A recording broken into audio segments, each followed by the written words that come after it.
Yeah.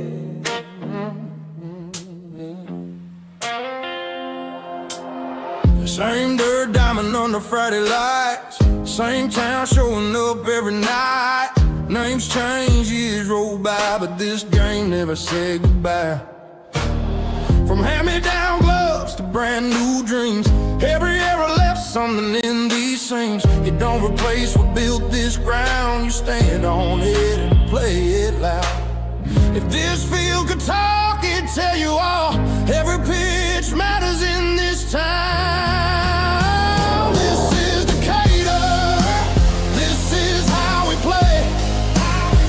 9 innings, no shortcuts, earn it every day.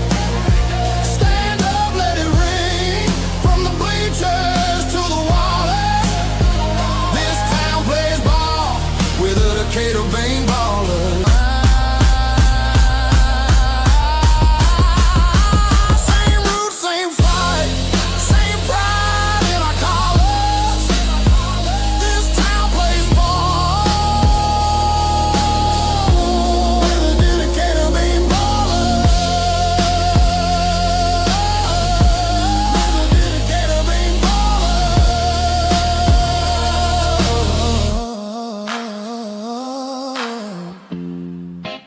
Beanball baller, beanball baller.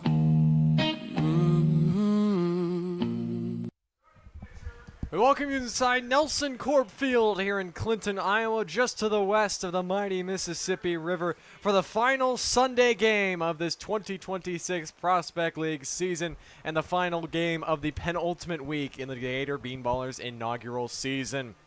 Thank you for joining us on this afternoon, ladies and gentlemen. Truman, Griessel, Daniel Herzog here with you for an interconference battle between your Decatur Bean Ballers, who come in 17-32 and 8-17, taking on the Clinton LumberKings, who come in 29-17 and 15-7, taking on an alternate persona today as the Clinton Elotes here on Hispanic Heritage Day. But we welcome you inside the ballpark. And Daniel, while the Bean Ballers have come in losers of 3 straight, and they have unfortunately been eliminated from playoff contention, they're still a dangerous team, because you've got the Clinton LumberKings fighting for a playoff spot right now with the Burlington Bees in the Northwest Division of the Western Conference. And while the Bean Ballers are a dangerous team right now, they're a team with nothing to lose, and they're just looking to come out here and play a solid 9 innings of baseball and snap the losing streak. Yeah, we should just see a lot of action in the field from both teams today. Both teams with the bats are in the bottom 3, third fewest and second fewest in strikeouts in the league. And the pitching staffs as well are bottom 3 fewest strikeouts as well. So we're going to see a lot of action in the field, and with all the guys that have left for Decatur, it opens up opportunities for a bunch of new guys, and it's just another opportunity to win a ball game. Again, Decatur still looking to match their first half total in wins. Won 9 games in the first half, 8 so far in the second half, and you've got 5 games left to get that 9th victory, and if you're Gabe Arroyo's squad, you're looking to do nothing more than get it here, while also making chances harder for the LumberKings to make a playoff run as they're chasing down the Burlington Bees, their Iowa rivals. One of the big reasons why Decatur has lost 3 in a row and have not gotten that 9th win yet is because of the offensive struggles. The last 3 games, they've put up 3 runs, 2 runs, and then 2 runs last night against the Du Bois County Bombers. What's been going wrong for the offense? What do they got to get back to? I think it really has started from just getting away from the walks. They're not drawing the free passes. They're not being patient enough at the plate, being a little too aggressive, swinging at bad pitches. You're getting soft contact that ends up with outs, that ends up with 1, 2, 3 innings and zeros on the board. And it's not as if the Bean Ballers pitching staff has been bad of late. They held the Du Bois County Bombers to only 4 runs in the first few innings before Du Bois County finally piled on 3 more yesterday. And down in Jackson, back on Thursday, only 4 runs across the board for the Rockabillys, and it's just been the Bean Ballers struggling at the plate. And it's not as if, again, this isn't a team that strikes out a whole ton. It's just they're not getting good contact, not getting guys on base, and more importantly, they're not being patient at the plate and working into the bullpen, as starting pitching has really gone a long way for Bean Ballers' opponents of late. Well, the lineup Gabe Arroyo has out there for his Beanballers will try to snap the losing skid and finally get win number 9. They've got 5 games left in this regular season. They need to win 3 times if they want to hit the 20-win threshold. It'll be Jackson Newton leading off in center field. First time he's batted leadoff in his Beanballers tenure. Charlie Linderman will bat second and play shortstop. Will Applegate bats third and plays second. Jackson Miller will bat cleanup and do the designated hitting duties. Noah Delgado follows him in the 5-hole in right field. Gage Reynolds bats 6th and will catch. Chase Weiss bats 7th and is back in the hot corner at 3rd. Brady Grabowski bats 8th and is in left after exiting yesterday's ball game. And then batting 9th and at first base will be Hampton Petska with Adam Cooper making his 3rd start on the mound. Again, for Decatur, that's Newton, Linderman, Applegate, Miller, Delgado, Reynolds, Weiss, Grabowski, Petska with Adam Cooper, the right-hander, on the mound. And as for Clinton in the lineup that Cooper will be facing, Jalen Ziegler will lead off and play center. Cole Landclose will bat second and play shortstop. Gavin Aubrey bats third and plays third. Isaac Sobieschak will bat fourth and is at first base. Esteban Marin bats fifth and is at second. Batting sixth and playing right field will be Cale Jensen. Batting seventh and doing the catching duties, Caden Frommelt. Batting 8th and the designated hitter tonight will be Grant Ingram. And batting 9th in left field will be Brody Schinkel with the right-hander Luke Curley on the mound for the LumberKings. Again, that's Ziegler, Landclose, Aubrey, Sobieschak, Marin, Jensen, Frommelt, Ingram, and Schinkel. Here, Ballers and the LumberKings for the 2nd time this season. Decatur looking to get some revenge. You go back to the first day of July. The Ballers lost 8-6 here in Nelson Corp Field. If any consolation, it was their 10th and final loss during that 10-game losing streak they had. But they're trying to snap just a 3-game skid and not allow it to get to 4. But we'll step aside. Here from Nelson Corp Field in Clinton, Iowa, it's your Bean Ballers and the LumberKings, or the Elotes, coming up next.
Decatur will wear their navy blue road jerseys with Decatur spelled out in silver block letters across the front, outline in cyan.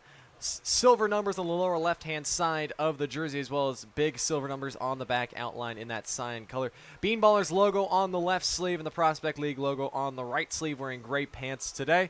Wearing their cyan blue caps, navy blue bills, and the white cursive D for Decatur on the front. As for the LumberKings, they will don the Clinton Elotes persona here on Hispanic Heritage Day. So they wear orange uniforms with pink sleeves, Elotes spelled out in cursive across the chest, pink numbers on the lower left-hand side with pink numbers outlined in dark green on the back. Solid white pants, dark green caps with pink bills, and a little corn wearing a sombrero on the logo of the caps. But at the right-hander, Luke Curley, who takes to the mound looking to start things strong for the Elotes, who are trying to sweep the season series against Decatur. Curley comes in making his 8th start, 1-2 on the year, and a 4.76 earned run average. Yeah, and if the Bean Ballers can swing the bats the way they did yesterday in Du Bois County, it'll all be on Curley on how he deals with the traffic, as the starter, Andrew Noblet, dealt with traffic well, but there was plenty of traffic on the base pass for Decatur unlike there was back on Friday and Thursday down in Jackson, where the Bean Ballers combined for just 7 hits across the 2 games. So we'll see whether it's a lot of traffic on the base paths or not a lot. But overall, if the Bean Ballers want to get a victory, they're going to need to score more runs than they have been the last 3 games. Only one of the first 7 innings last night to Decatur go in order, yet they only managed 2 runs on 2 throwing errors. Right-hander Curley out of the lineup. The first pitch to Jackson Newton is inside for ball 1, and we are underway 2 o'clock here at Nelson Corp Field. Newton comes in hitting .214 on the year. First time he's been slotted into the leadoff spot. Curley winds and fires. Fastball in the inner half for strike 1. Yeah, Gabe Arroyo must have really liked what he saw yesterday from Newton when he went 2 for 2, was not retired, drew a pair of walks. A really impressive day for him. 1-1, swing and a miss. Newton way out in front of a changeup. And he's down in the hole 1-2. Last time out for Curley, he went 4 1/3, gave up 3 runs on 4 hits against the Chillicothe Paints last Sunday. But 2 of those hits did go for home runs. Right-hander shakes off a sign. Shakes off another. Now into the windup. He delivers outside 2-2. Last night was Newton's best game as a Bean Baller. He came in with just 4 hits, but he now has 6 on the year. He's also drawn 7 walks. 2-2 pitch, line to the right side and off the right hip and on into right field of Isaac Sobieschek. Isaac Newton hits one hard to begin the game, and the leadoff man is on Isaac Newton's 7th hit of the year. Yeah, this is a pitch middle, and Newton absolutely blasts it, and this is just an unfortunate play for Sobieschek, as Newton will be granted with a base hit on it. It lands right in front of him, and there's not really much he can do. It's absolutely snared at him, so he tries to put his body in front, and unfortunately it bounces off him and goes into shallow right field, and there's Newton's first base hit of the day. First pitch to Charlie Linderman is in for a strike. Linderman bats from the right side, makes his first start at shortstop here this summer. It's only been until this week that he's grabbed the bat and done what he's naturally got him to playing collegiate baseball. Being a position player, he pitched most of this summer for Decatur. The 0-1. Fastball low, 1-1. Linderman, though, still looking for that first hit of the year. 0 for 11 this week. That included an 0 for 4 performance last night against the Bombers. And on first, nobody out here, top of the first. Curley delivers. Linderman grounds it up the middle, off the glove of the second baseman, Marin, and he only can flip to second to get Newton for the first out. Had a chance at 2, but Esteban Marin not able to field it cleanly. And Linderman swaps spots with Jackson Newton. Yeah, this is a chopper, and it's just an in-between hop that hits Marine right in the chest, and he bobbles it a little bit. Can't get the glove up to it, and ends up bobbling it. All he can get is 1 on the play, but nonetheless, he does a good job to at least get that 1 out. A close play to second, but flips it to land clause in time. First pitch to Will Applegate is a changeup in for a strike. Applegate making his 20th start of the summer here with Decatur. Left-handed hitter, hitting .329. Coming into this matchup against the LumberKings. Curley's 0-1, outside 1-1. Defense behind Curley, Schinkel in left, Ziegler in center, Cale Jensen in right. Gavin Aubrey in the hot corner, Cole Landclose at shortstop, Esteban Marine at second, and Isaac Sobieschek at first, with Caden Frommel, his catcher. A top 5 defense in the Prospect League. 1-1 fastballs upstairs from Curley, 2 balls and a strike now on Applegate. Though the last time Decatur did face Clinton back on July the 1st, Clinton had 2 errors in that game. Thankfully, they prevailed 8-6. They used a 6-run fourth to earn the victory. 2-1, hit high in the air to right. Jensen moves in on it, out goes Marine, but it's Cale Jensen who calls off his second baseman and retires Applegate for out number 2. Yeah, Applegate struggled of late. Still looking for his first hit since the first game down in Jackson, as he's 0 for since then, and it's been a lot of that, a lot of soft contact pop-ups. Popped out yesterday, and rather he actually did have a hit, scored a run yesterday, but it's been a lot of soft contact. He's struggling to find the barrel of late. Another left-handed hitter steps in, Jackson Miller. 2 outs and runner at first. He takes the first pitch low for ball 1.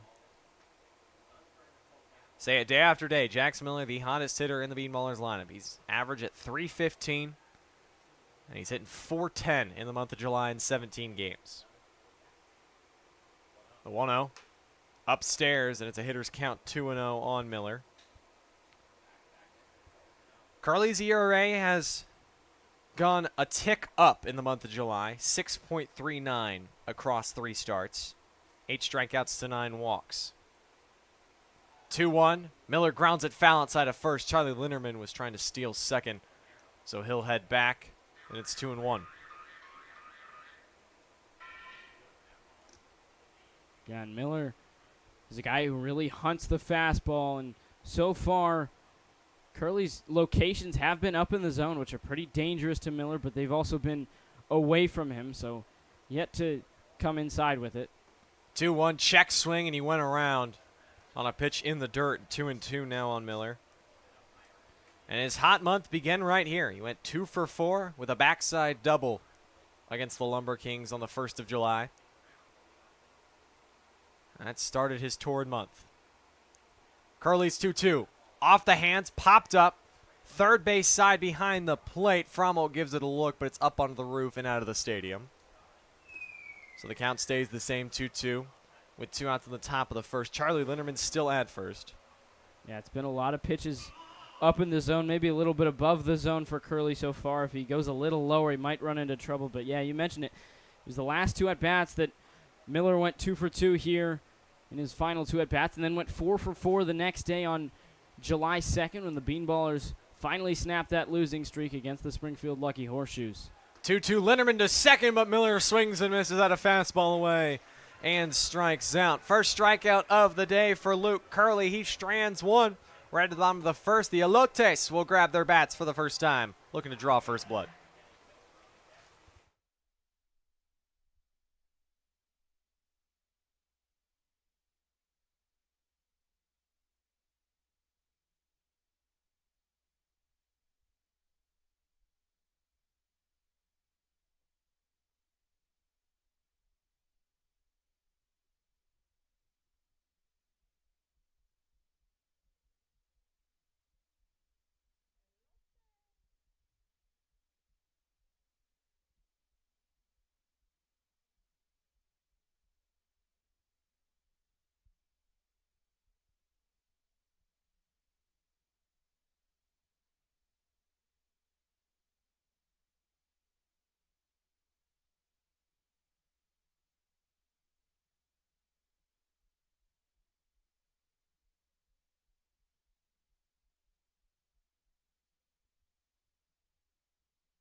Revenge on the mind, not only for Decatur trying to get back that loss they suffered to the LumberKings, but also for Adam Cooper, who takes to the mound, making his 3rd start of the summer. The big right-hander they call Big Red, 0-2 on the year with a 13.50 ERA in just a little over 17 innings pitched. But he's looking for revenge after not his best performance last time out. Came back on July the 18th, went 4 innings against the Lucky Horseshoes, but gave up 10 runs on 6 hits, and he walked 6, including giving 8 runs up in that first inning. And Daniel, he's certainly looking to shake that off and put in check this red-hot Clinton offense. Yeah, I think for Cooper it's just all about getting that first out and getting that first strike. There are times where you just see him and it's just a walk-a-thon. There are free pass after free pass, and those can get contagious as one guy walks, it's next guy in line, and he'll walk, and then by that time you've loaded the bases and you end up allowing runs. Cooper allowed 5 runs against the Lucky Horseshoes before he even recorded the first out. So if he can just get that first out, get in a rhythm. We have seen him go length. As those 4 innings were that tied his longest outing of the year. Is back on July 5th rather against the Cape Catfish. He went 4 innings, but that was a lot more improving from Cooper. It was his best outing to that point, and it probably still is, as he gave up 5 runs, but only 2 of them were earned. Had to deal with several errors in the field, struck out 3, and only gave up 1 hit. So if he can limit the hits, but more importantly, limit the free passes, throw strikes, and just get that first out and get into a rhythm, might be a better outing for Cooper as he looks to improve from his last. Jalen Ziegler leads off, the right-handed hitting center fielder against Big Red. Works out of the stretch from the first base side of the rubber. And his first pitch of the afternoon is inside for ball one. Ziegler comes in hitting .330 on the season, 38 hits and 115 at-bats. Did not play the first time these two teams squared up. The 1-0 also inside, misses 2 balls and no strikes. Yeah, the big thing for Ziegler, as Cooper's already halfway to walking Ziegler, is he steals bags. 37 on 39 attempts. You got to keep him off the base paths. 2-0 taken for a strike from Ziegler, 2-1. And there's a really good pitch from Cooper, dotting the top of the zone to get back in the count. Trying to get that leadoff man out. Always important. Cooper's 2-1. Fastball in the inner half, 2-2.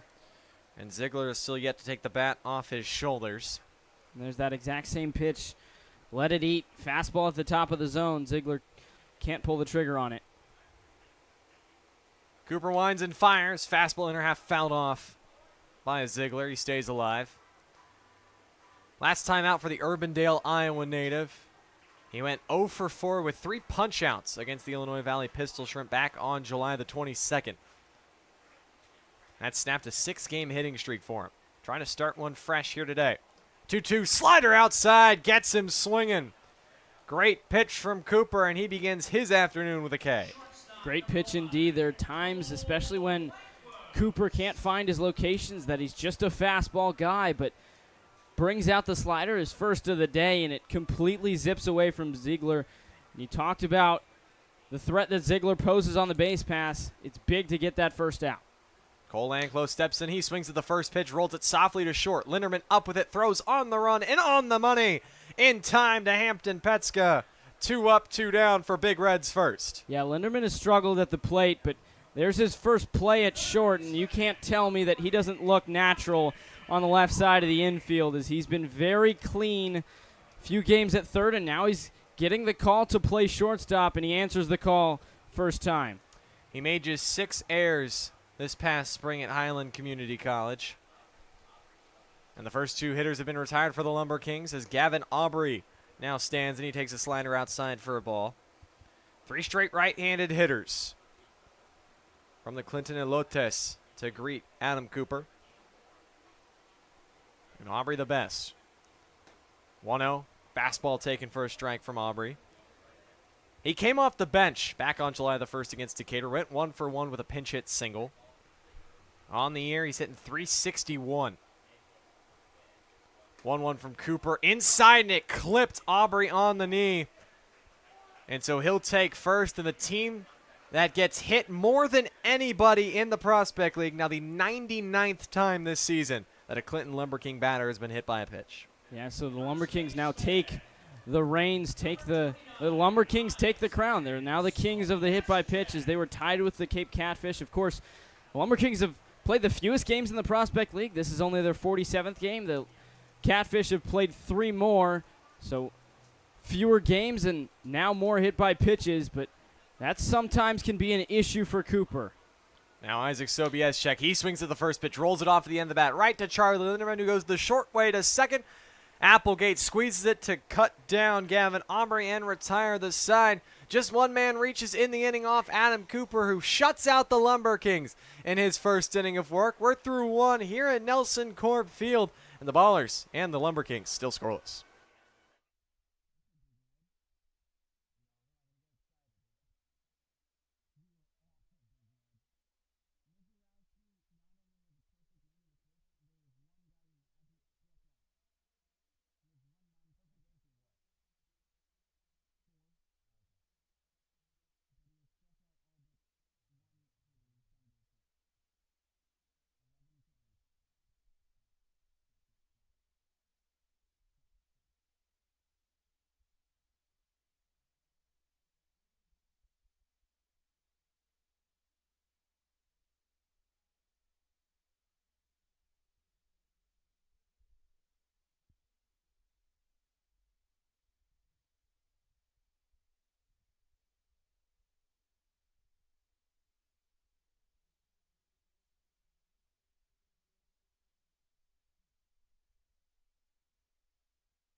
5, 6, 7 due up for your Decatur Bean Ballers here in their top half of the second. Noah Delgado, Gage Reynolds, and Chase Weiss with the game tied 0-0. And the Ballers looking to draw first blood here the second time against Luke Curley.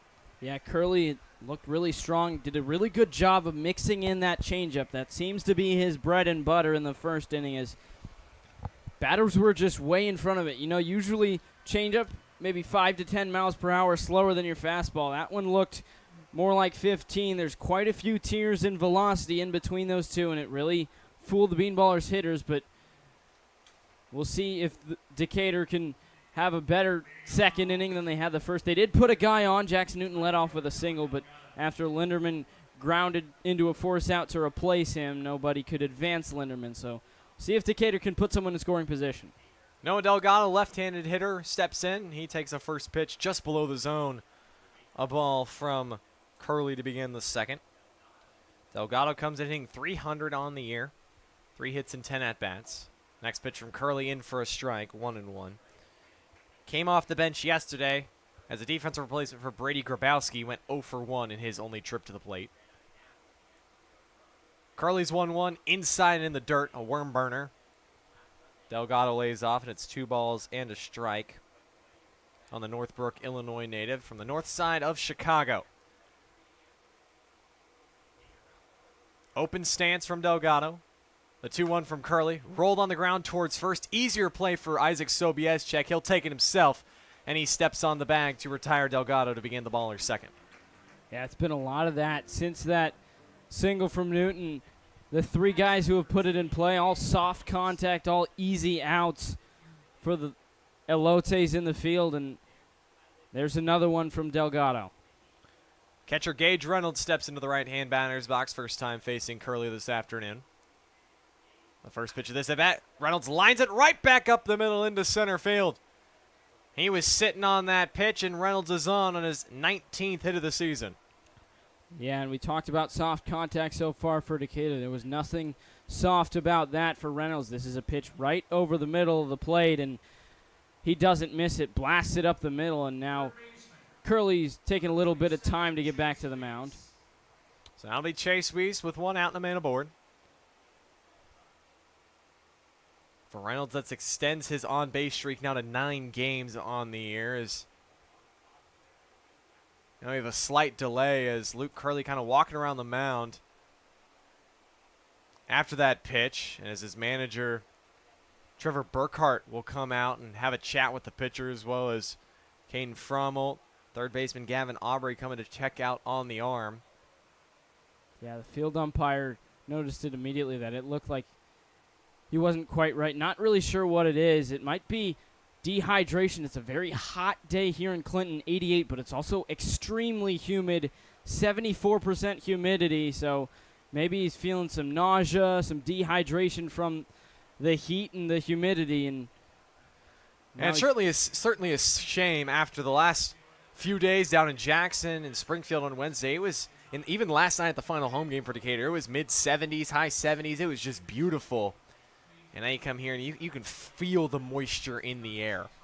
But it appears Curley is good to go. Got a sip of water.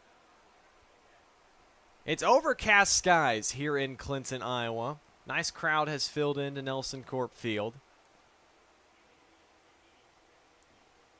This game for Clinton was the final of a 7-game homestand. It started on Tuesday against the Corn Belters, and it concludes here on Sunday against the Bean Ballers. But we're ready to go. Chase Weiss into the right-hand batter's box. The first pitch from Curley, swung on, fouled off towards the Decatur dugout from Weiss, 0-1.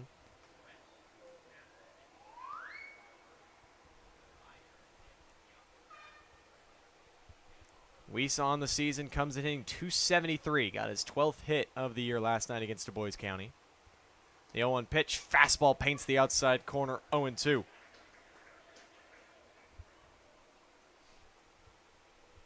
Weiss was not with the team the last time Decatur squared off against Clinton.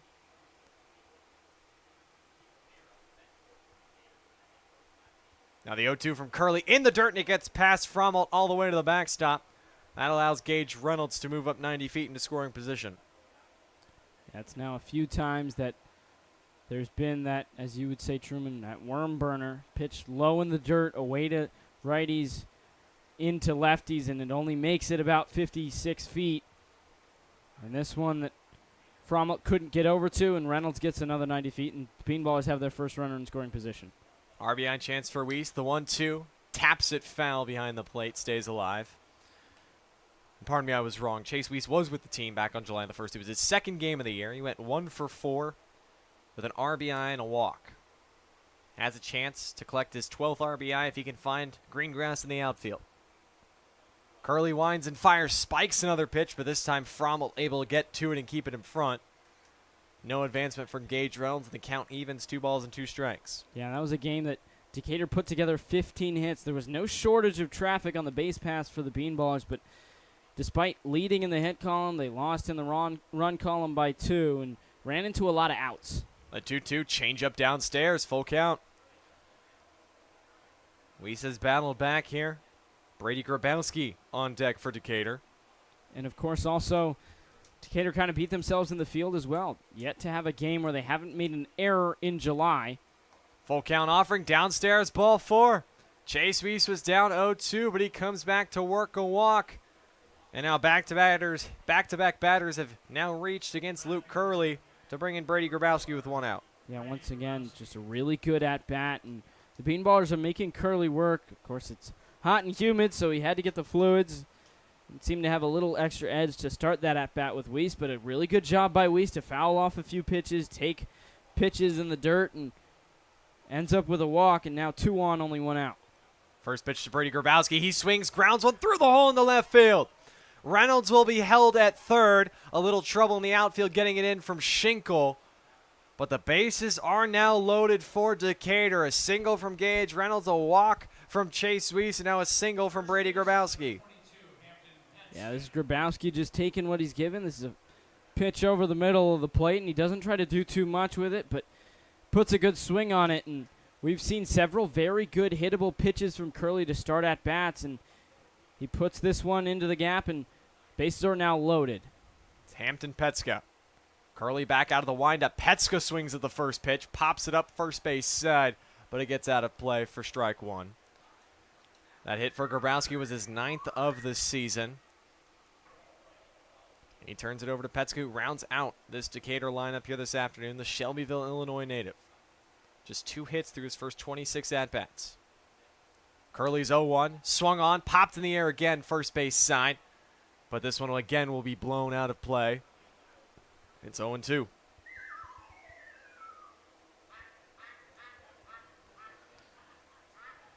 Decatur drew first blood yesterday against the Bombers in the 2nd inning before Du Bois County put up 4 runs in the 3rd. Trying to put up more than just 1 here and not waste a great opportunity.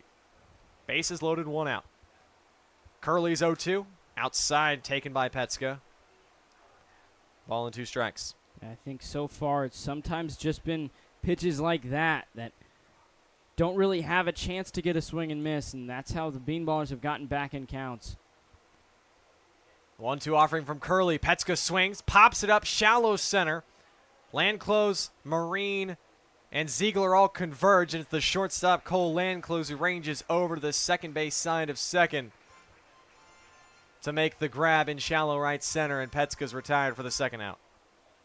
Yeah, it's just more soft contact. This is a pretty good pitch to hit, but it's gets plenty of the plate, but it's still more low and away, and Petska has to go out to get it, and all he can do is loop it up high in the air. And that's part of what it's been. Reynolds and Grabowski both swung at the first pitch and got base hits off of that. I think that first pitch in the at-bat was the best that Petska was going to get. Jackson Newton now stands, and he swings at the first pitch way out in front. Comes up empty, 0-1. He led off the game ripping a single to the right side that kicked off the glove of Isaac Sobieschek.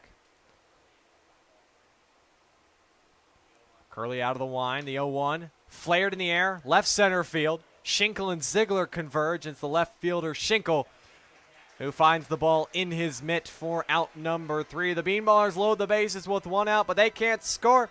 We've played an inning and a half here in Clinton. Ballers 0, Elotes 0.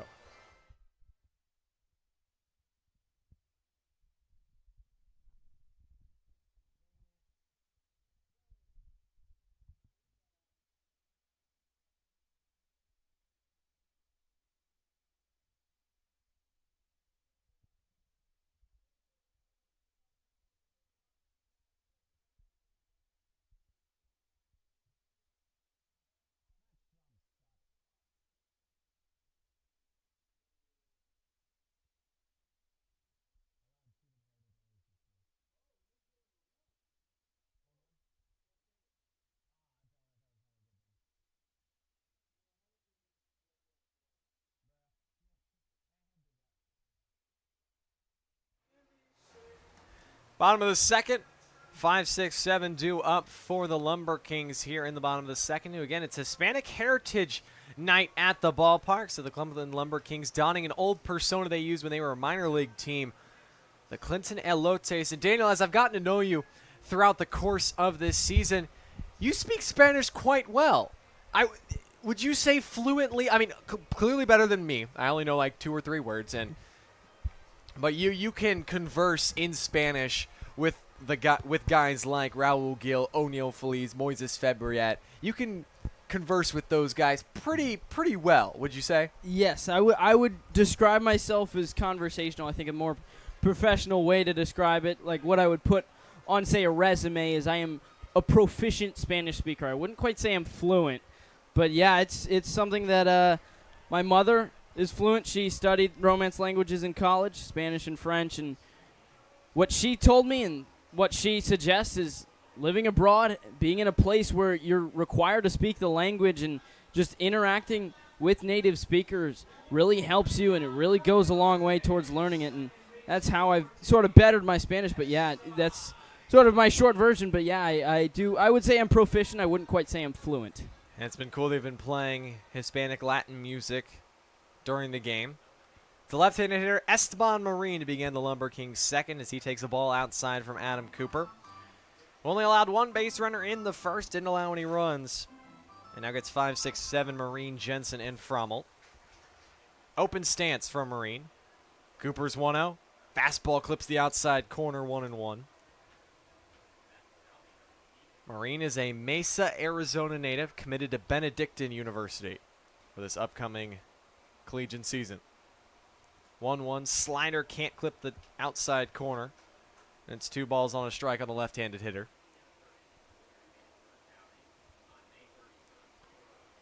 Esteban hitting just .238 coming into this game. Just 5 hits on the season. 2-1 is slap foul off the back netting, 2-2. And for Cooper, he certainly shook off the demons after he gave up 8 runs in the first inning. His last start against the Horseshoes, no runs. And he's hoping that continues. Out of the stretch. He delivers on 1-2. Outside taken by Marin. Count is even at 2 balls, or excuse me, full count now on Marin. Full count, Cale Jensen on deck. Payoff pitch from Cooper. Swung on, fouled back from Marin.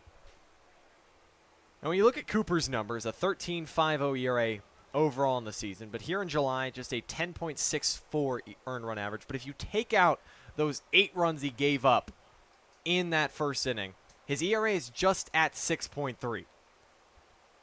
And then a payoff pitch. Again, slap foul, third base side from Marin. And still, 6.3 is quite a high ERA.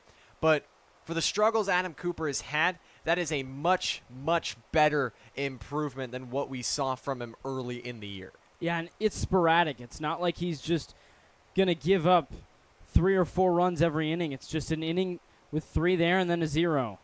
Payoff pitch again. Slider cut on and miss from Marin. Out in front, couldn't hold up. And he's down on strikes to begin the second punch out of the day for Big Red. And the second time he goes to the slider for the punch out. It's a payoff pitch, and Marin has seen a bunch of fastballs. He's expecting another one, and instead he just swings over the top. A lot of drop on that slider. There's the second punch out for Cooper, and there's the first out as he's retired both leadoff hitters. After 4 straight righties, back-to-back lefties as Cale Jensen steps in. He swings to the first pitch, lines it into left field past the ear of Chase Weiss. And it's the first hit of the afternoon for the Elotes as Cale Jensen reaches on his 18th hit of the summer. Yeah, he gets beat a little bit on this fastball, but still puts a really good swing on it and makes really good contact. And it's going so hard that it looked like Weiss wasn't too far from it, but it just completely whizzed by him before he even had a chance to make a play on it. And now Cooper will have to deal with a base runner again. For the catcher, Caden Frommel, bats from the right side, open stance. First pitch from Cooper, fastball taken at the knees for a strike.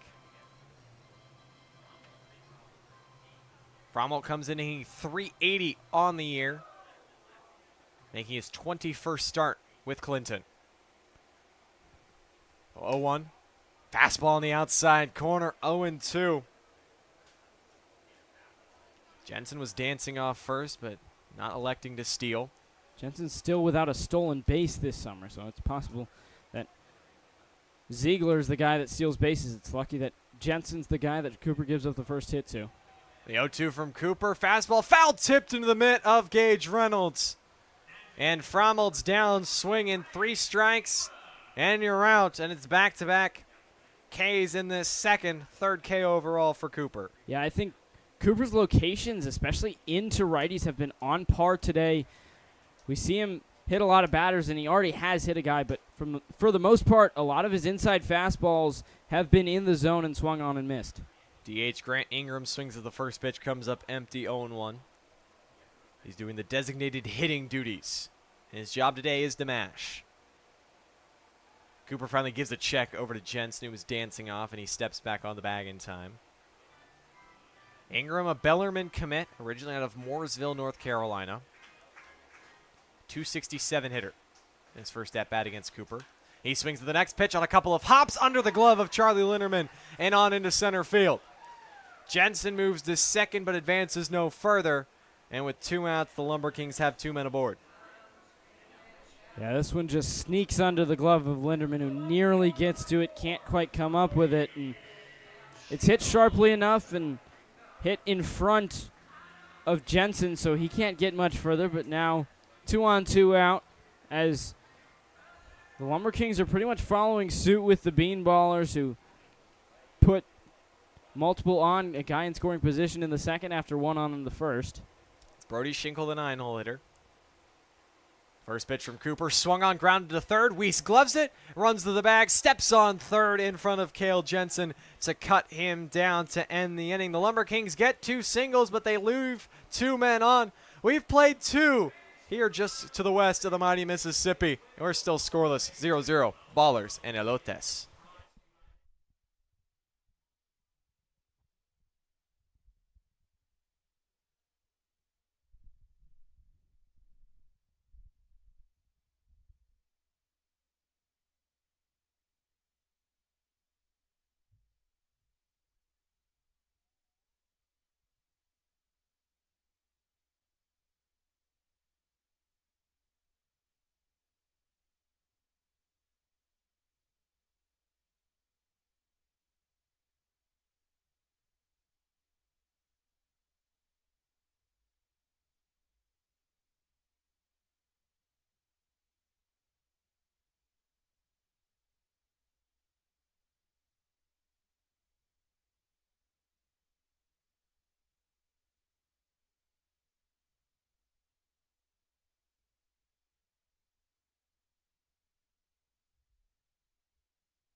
Into the third inning here at Nelson Corp Field, and we're still looking for our first run, still scoreless between the Clinton LumberKings and the Decatur Bean Ballers, down across the Illinois-Iowa border into the Iowa side of it. And first pitch inside to Charlie Linderman, and it's still Curley on the mound for his third inning of work. We saw him need some fluids. Might have been a little bit of dehydration last inning, but he's back. He misses low and away. It's now 2 balls and no strikes to Linderman, who's looking for his first hit with the Bean Ballers. He only started grabbing the bat this week after he was used as a pitcher earlier this season. 2-0 pitch, inside ball 3. Well, the Bean Ballers wasted a golden opportunity last inning, had bases loaded, 1 out, but Hampton Petska popped up and Jackson Newton flied out. They've had opportunities. They just got to come through. 3-0 pitch. Taken on the corner for strike 1. 3 balls and 1 strike now. Linderman's 0 for 1. He grounded into a fielder's choice his last time up, and that got the first out of the inning, but he was left on first the rest of the way. 3-1 pitch, grounded left side, and it's through for a base hit off the glove of Aubrey at third. Linderman's chugging for second. The throw comes in, and it's not in time. Charlie Linderman, his first hit with the Bean Ballers, goes for extra bases, and Decatur has a man in scoring position to lead off the third. That's a nice swing from Linderman. Ambushes a pitch right here. Inner half gets the barrel to it. We've seen a lot of ground balls, but this one hit hard enough. Yanked away from Aubrey. Gave a diving attempt at it, and that was a long run for Schenkel. Linderman turned on the Jets. And now second consecutive inning. You've got a runner in scoring position, less than 2 outs. Can the heart of the order come through? Will Applegate to the plate. Flied out his first time as he takes a ball outside. 1 ball and no strikes, and it was interesting. Aubrey got his glove to that ball. It bounced off of him. That almost works in Linderman's favor because it makes it a longer run for Schenkel. The 1-0 pitch. Applegate takes a strike on the outside corner. It's 1 ball and 1 strike. And the last time these two teams played, which was back on the 1st of this month, 1st of July, the LumberKings took it 8-6, despite the fact that the Bean Ballers had 15 hits. They're already up to 4. 1-1s on the outside corner, 1 ball and 2 strikes. And while Applegate the last 2 games, he's just a combined 1 for 8.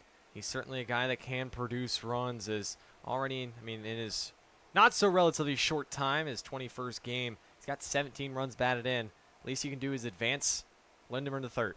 1-2 pitch. Applegate reaches out and flares it into right field. Jensen's over and he makes the catch. Linderman tags and he'll get to third. So Applegate can't reach, but he moves the guy over, and now the first run of the ball game is only 90 feet away. Hey, he does his job. He gets a good barrel on this, actually. A fastball on the outer part of the plate. Connects well on it, but it just hangs up in the air for Jensen, who couldn't get behind it to get a good throw off. He caught it flat-footed, and that allowed Linderman to easily make it to third. And now another guy you want up, Jackson Miller, with how good he's been swinging in this month and the runs he's produced, up to 20 RBIs on the year. With the infield back, really anything but the strikeout of the infield pop-up. First pitch to Miller, swing and a miss over the top of a nice changeup, 0-1. And number 21 for Decatur, looking for number 21 in the RBI column. And the last time these two teams played, back on July 1st, as Miller hits one high in the sky off to the right, pop-up in foul territory that gets out of play. The Bean Ballers didn't score until the third. Actually, nobody scored until the third. When Decatur got 3 in the third, LumberKings got 1, and the Bean Ballers got 1 back in the fourth. But then Clinton unloaded for 6 runs in the fourth, and they didn't trail the rest of the way. They led the whole way and only needed 1 more run to push it out of reach. It's now 0-2. Curly deals, and Miller cuts and misses. He's down on strikes for the second time. And they're now 2 outs, and Bean Ballers are going to need a wild pitch or a base hit to score Linderman from third. Yeah, this is just another changeup, and a changeup to lefty so deceiving because the pitch tunneling, the fastball changeup, they look so similar. And this just drops off a cliff, and he gets Miller to swing through. It's a great pitch in the arsenal for Luke Curley. It's another lefty, 3 lefties in a row after Linderman. Applegate, Miller, and now Noah Delgado takes a ball upstairs. Grounded out to first his first time up. 1-0 pitch. Takes inside, ball 2. Linderman did not start yesterday for Decatur. He came off the bench to replace Brady Grabowski. Popped up in his only plate appearance. 2-0 pitch. Lined up the middle. It's a little flare. Will it drop? It will not, as Ziegler comes in and makes a running catch to retire the side. The leadoff double for Linderman cannot score as the Bean Ballers can't reel him in. We go to the bottom of the third, still scoreless here at Nelson Corp Field between the Bean Ballers and the Clinton LumberKings. You're listening to the official YouTube channel for your Decatur Bean Ballers.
Bottom of the third here at Nelson Corp Field in Clinton, Iowa. The LumberKings are, as they're donning today, the Elotes.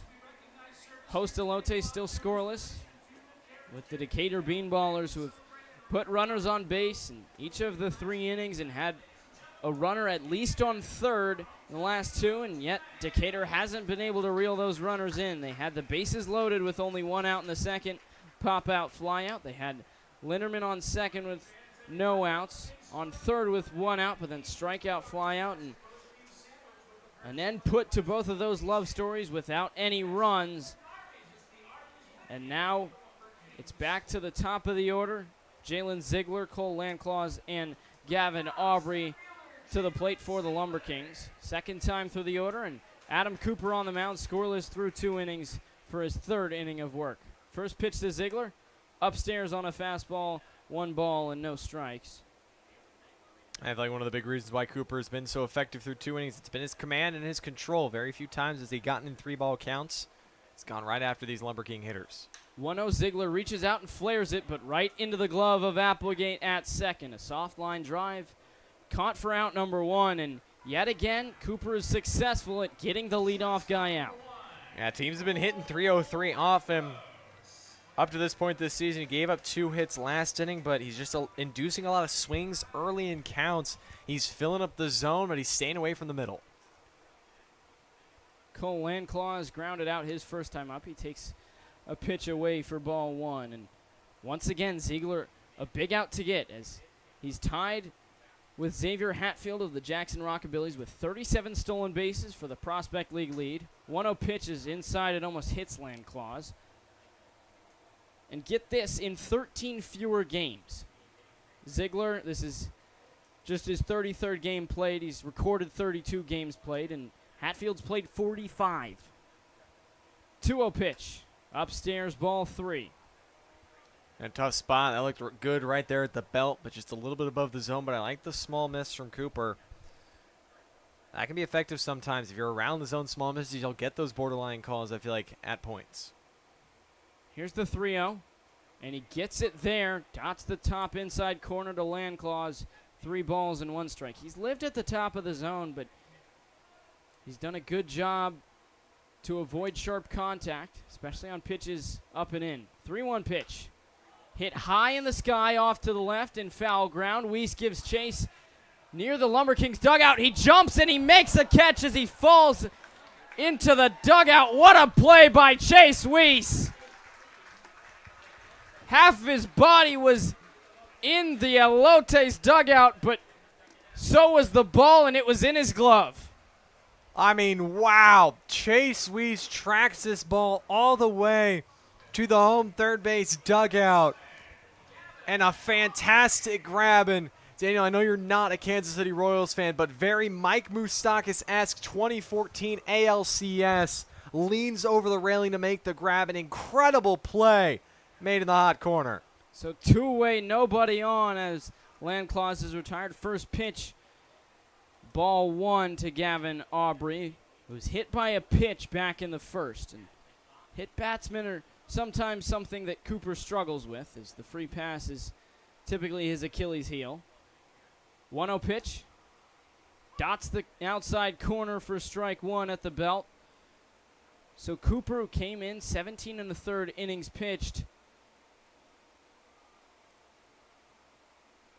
has hit 9 batters coming in, so his 10th bunt, but tapped foul as Aubrey is already halfway towards first as he bunted it back towards his dugout. And now it's a 1-2 count, so it's possible the base hit bunt is out of play with 2 strikes on him. Cooper working from the stretch. 1-2 pitch. And it hits him again, right on the elbow guard yet again, and Aubrey happily takes it. A 1-2 hit by pitch, backbreaker for Cooper, and now another 2-out base runner for the LumberKings. Yeah, it's one of those tough counts. 1-2, you have Aubrey right where you want him, and just a sinker gets away from Cooper like he did in his first time facing Aubrey. Now 100 hit by pitches on the year as a team for the LumberKings, and you're hoping this 2-out base runner doesn't come to fruition for anything because you were 1 strike away from working a 1-2-3 third. And Aubrey has the lead. That's now his 18th hit by pitch. In fact, he's drawn fewer walks than hit by pitches, as the first pitch is away to Isaac Sobieschek. Sobieschek, meanwhile, has not drawn fewer walks than hit by pitches. He's walked 31 times and only drawn 9 hit by pitches. 1-0 pitch, half swing, ground ball. Applegate boots it a little bit, and he can't make a throw to first because of it. Reached down for it, and it bounced right in front of him, and by the time he collected it, Sobieschek was safe at first. And this is a tough play from Applegate because it's lightly hit because, like you said, it was just a check swing from Sobieschek, rolls it to second. And Applegate tries to field this right after it hits the lip of the grass between the infield grass and the beginning of the infield dirt, and just hops up and eats him up, clicks off his wrist. And unfortunately, that's an error for Decatur. So now the Bean Ballers extend the streak, yet to have a game errorless in the month of July. It started here, and their next chance is at the Danville Dans next Tuesday, as they hope to have the streak end here with the final game in the streak. It's now a 1-0 count to Esteban Marin, who struck out, and he lines this one right at Applegate. There's some redemption. Catches it as he goes down to a knee as if he was a catcher, and there's out number 3. So Cooper deals with a little bit of traffic, but gets out of it, and another clean inning, another 0 on the board, and it's now scoreless through 3 innings as we head to the 4th here at Nelson Corp Field.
Prospect League Baseball back in action here at Nelson Corp Field, and it's the Mount Prospect, Illinois native on the mound for the Clinton Elotes as Lawton Joyce spent last season at Gateway Community College to the mound as Joyce makes his 6th appearance and relieves the starter Luke Curley after Curley pitched 3 innings scoreless. Gave up 4 hits, but left several guys on base and warranted no runs. First pitch to Gage Reynolds is swung on and missed. Fastball for strike 1. Yeah, and Joyce's 6th appearance, a 12.79 ERA coming to this one. Last time out, July 21st, gave up 4 runs on 6 hits against the normal Corn Belters, including a homer, also walked 1. 0-1 pitch. Low and away, ball 2. And Joyce has an ERA up above 10, 12.79. His whip is 2.37, which means on average he averages more than 1 run allowed per inning and more than 2 walks and hits per inning. As Reynolds swings and misses at another nice fastball near the top of the zone. It's 0-2 on Reynolds, who singled his first time up back in the 2nd. Ended up on 3rd, but was stranded when the Bean Ballers stranded the bases loaded. 1-2 from Joyce. Reynolds half swing, no swing, fastball away, ball 1. And opponents are hitting 370 off Joyce this season, so it's been pitches that he'd like to have back. 10 hits given up in his 6 1/3. He's going to try to limit the hits, limit the base runners. Joyce works from the windup. 2-2 pitch. Reynolds fouls it back off to the right. The Bean Ballers have now left 5 guys on base. 1 on first in the first. Bases loaded in the second. Guy on third last inning. 2-2 from Joyce. Breaking ball just over the top of the zone. Couldn't quite paint the top of the zone with the slider. And the count goes full to Reynolds. Yeah, it's an off-speed pitch that Reynolds sees out of the hand. He sees that spin taking all the way. Now he's worked himself into a good count. Payoff pitch. Hit the other way pretty sharply. The right fielder's back. He's at the track, and it hooks just foul. Jensen gave it a long chase, and it left the yard, but just a few feet foul of the right field foul pole. Yeah, the flag out and left here at Nelson Corp Field is just kind of fluttering in the wind, blowing from left field to right field. Kind of got up into the wind, just blown foul. That ball was slicing away, but that was a good swing from Reynolds. He just couldn't keep it fair, and we've seen his opposite field power. He's had a couple of backside doubles this summer. That's another good swing right there. Another payoff pitch incoming. Joyce from the windup, kick and deal. Low and away ball 4, a good at bat from Reynolds. Missed a long ball, but draws the walk. And the Bean Ballers leadoff man reaches for the 3rd time today. Chase Weiss now to the plate. Yeah, consolation prize in a way for Reynolds, but it's just been why he's raised his average to up above 270. He's become a consistent hitter at the catcher's spot for Gabe Arroyo, and he leads off another inning, reaching base. And Joyce has only walked 5 guys so far as he misses with a pitch above the head of Weiss, who has to duck from under it. In 6 1/3 innings coming in, he had only warranted 5 free passes. It's been more the hits. He's given up 10 hits, struck out 9, but first guy he walks. 1-0 pitch, now working from the stretch, chopped foul at the plate off to the left. 1 ball and 1 strike, now the count to Weiss, who walked his first time up. 3 straight reached with Reynolds singling, Weiss walking, and then Grabowski singling to load the bases, but then a pop out from Hampton Petska and a fly out from Jackson Newton ended the inning. Joyce from the stretch. The 1-1 pitch, low and in the dirt, blocked by Frommelt. Reynolds tries to get to second, and the throw is offline. It gets by Marine, but Landclaws is backing up the play, but nonetheless, Reynolds is safe at second, and for the 2nd straight inning, the Bean Ballers have plated a guy into scoring position, and still nobody out. It's now a 2-1 count to Weiss. Reynolds dancing off a second. He goes to third, but it's fouled off by Weiss, as Reynolds most certainly had that bag stolen.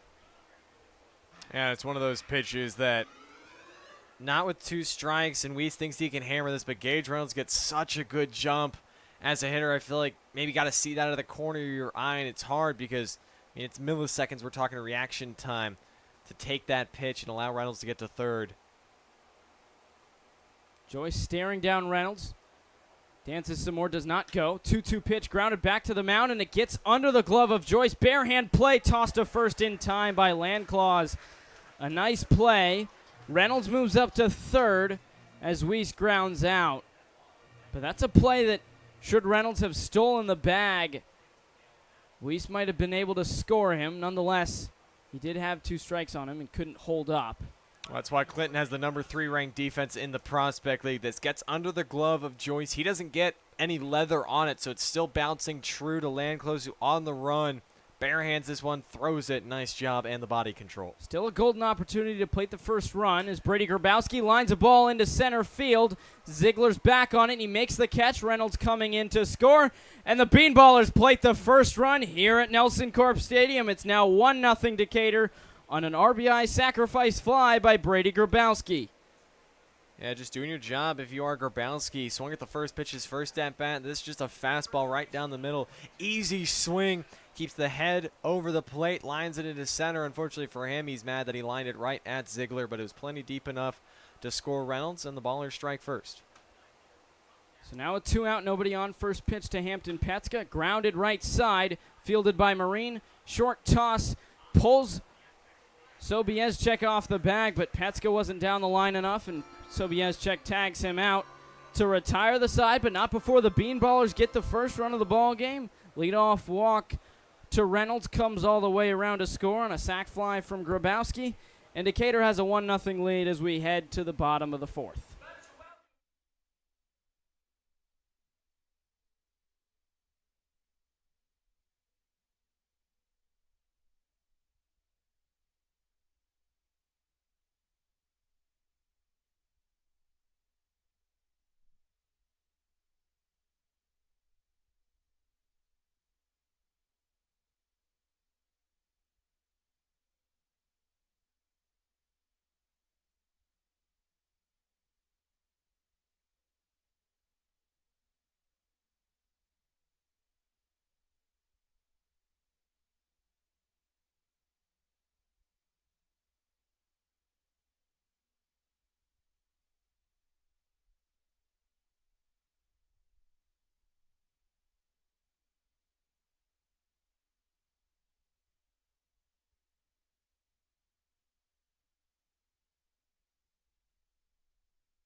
Bottom of the fourth here at Nelson Corp Field, but it's no longer a scoreless ball game as the Bean Ballers take the lead. Daniel Herzog, Truman, Griessel back with you in Clinton, Iowa, where Decatur now leads 1-0 over the Clinton LumberKings, or as they call themselves today, the Clinton Elotes. And Decatur took the lead after Gage Reynolds walked to lead off the fourth. He came around to score on a sac fly from Brady Grabowski. Decatur leads in the hit column 4-2, but they didn't even need a base hit to score the first run. And now Adam Cooper working with the lead has 6-7-8. Cale Jensen the first to greet him. And the lefty takes ball one outside from the big right-hander Cooper. 1 ball and no strikes. A little bit of small ball to get the Bean Ballers on the board first, but if you're Cooper, you just continue to pitch how you've been pitching through the first 3. Give the Bean Ballers plenty of length because it's really a question mark of who's coming out of the bullpen after Cooper. Jensen singled his first time up, takes a breaking ball outside. It's now 2 balls and no strikes.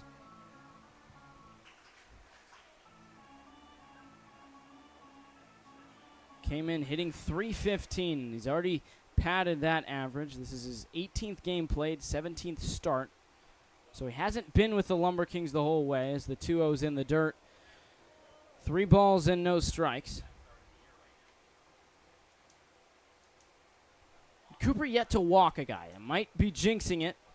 He's already behind 3-0 to Jensen, but yet to give up a walk as the 3-0's upstairs, and there is that first walk, a 4-ball walk. And I don't feel quite as bad because he started down 3-0 before I said that. But overall, it does show just the good control that Cooper has had to start off this game. Yeah, just 4 misses way outside the zone if you're Cooper, and it's really been his 4 worst misses of the year. He goes to the rosin. Get some regrip on his hands, but now it's a leadoff walk, and the first 3 innings he had retired the leadoff hitter, so he'd done his job getting the first man out. Now for the first time, he works with a runner on and nobody out. How does he overcome this with the bottom of the order due up? Cooper, 23rd innings pitched this season. He has hit a pair of guys, his 10th and 11th hit batsmen, both of which were Gavin Aubrey. Caden Frommelt to the plate, who he struck out back in the second. Takes ball 1 inside. Cooper with 3 punch-outs on the day. 1-0 pitch. Just below the zone on a fastball. 2 balls and no strikes. And Gage Reynolds kind of did a double take. He thought that was going to be called for a strike. Didn't immediately throw it back. Reynolds, such a veteran catcher, great sense of the strike zone. He calls a good game behind the plate. 2-0. And Reynolds doesn't need to give Cooper any help with that one. Right down Main Street for strike one. And it does seem that pitchers are maybe getting a little bit pinched today with the zone getting squeezed in a little bit, but the umpire, I would say, has been consistent. Grounded left side. Weiss has it. His only play is to first. Throws on the run. Petska stretches to get the out. A nice play on both ends as Jensen goes into scoring position, but Frommelt grounds out for the first out of the bottom of the fourth. Yeah, it's a slow dribbler up the third base line. It's a sinker away from Cooper that just rolled over by Frommelt. He runs well for a big fella. Weiss charges.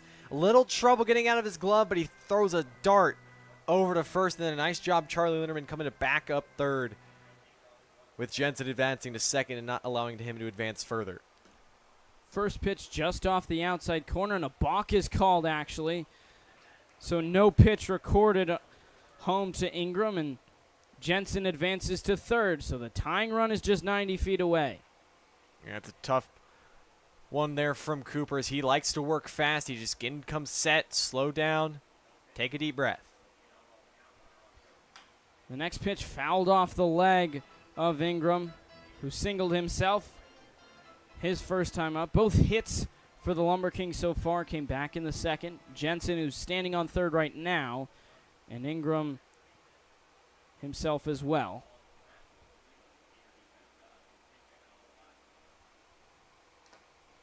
Oh, 1 ahead of a slider, tips it into the glove of Reynolds. 0-2.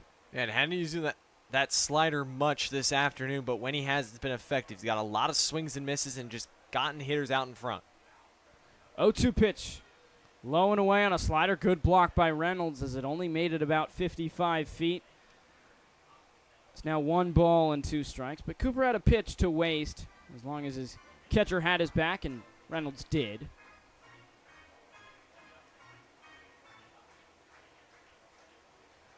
Back-to-back sliders, 1-2 count. Flared into shallow center. Newton's in. He makes the catch. Jensen is tagging, and he returns back to third. It was a good throw from Newton, a little bit offline, but plenty of juice on it. Would have been a close play at the plate, and the Elotes elect to be conservative. So there is the second out, and they can't score the run. Now Brody Schinkel will need to come through for the Elotes to tie the game. Yeah, it's a shallow fly ball. Newton uncorks a nice one, but Jensen held at third by his manager, not trying to test the arm. Opportunity for Cooper. Schinkel's first time up as he takes a strike at the knees, was back in the second. Grounded out to Chase Weiss, who took it to third himself to put an end to a rally where a pair of singles put guys on first and second for Clinton. 0-1 from Cooper. Slider grounded towards Weiss. He'll have to throw to first this time. And the throw brings Petska off the bag. He had to stretch out. It was a little high and had to choose between stretching high and stretching up. But nonetheless, it took him off the bag, and it'll be an error on the play, but the tying run comes in to score. It's now a 1-1 ball game. Yeah, it's the play. I think Petska just stretches a little too early. That kind of hurts him. He knows it's going to be a bang-bang play, but that right foot just gets drug off the bag. And just like that, the Elotes tie it. So Schinkel reaches on the air. Jalen Ziegler shows bunt and pops it up foul off to the left. Ziegler lined out to second his last time up. Struck out the first time. 0 for 2, looking to reach for the first time. And Cooper wanting nothing more than to keep him off the base paths, where he's 37 for 39 on stolen base attempts. Pickoff throw back to first, but Schinkel's back just in time. That balk called earlier also looms large as it moved Jensen to third. It was the first balk all season for Cooper. 0-1 pitch at the top of the zone for strike 2.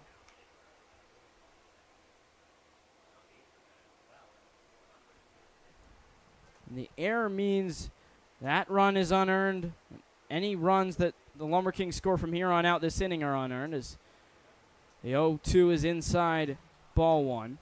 Yeah, slider right there calling from Gage Reynolds. And he wanted it to the outer part of the plate, but it almost handcuffed Ziegler. Wasn't expecting it, checked his swing, and held up. See if he goes back to it or sticks with the sinker. 1-2 count. Lined up the middle on a few hops. Linderman reaches for it. Throw to first is in time. A bang-bang play, but Ziegler can't quite reach it out on the slow bouncer, and the Bean Ballers get out of it, but not before the LumberKings plate the first run for them. It's all knotted up as one as we head to the fifth inning here at Nelson Corp Field.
Top of the lineup due up for Decatur here in the top of the fifth.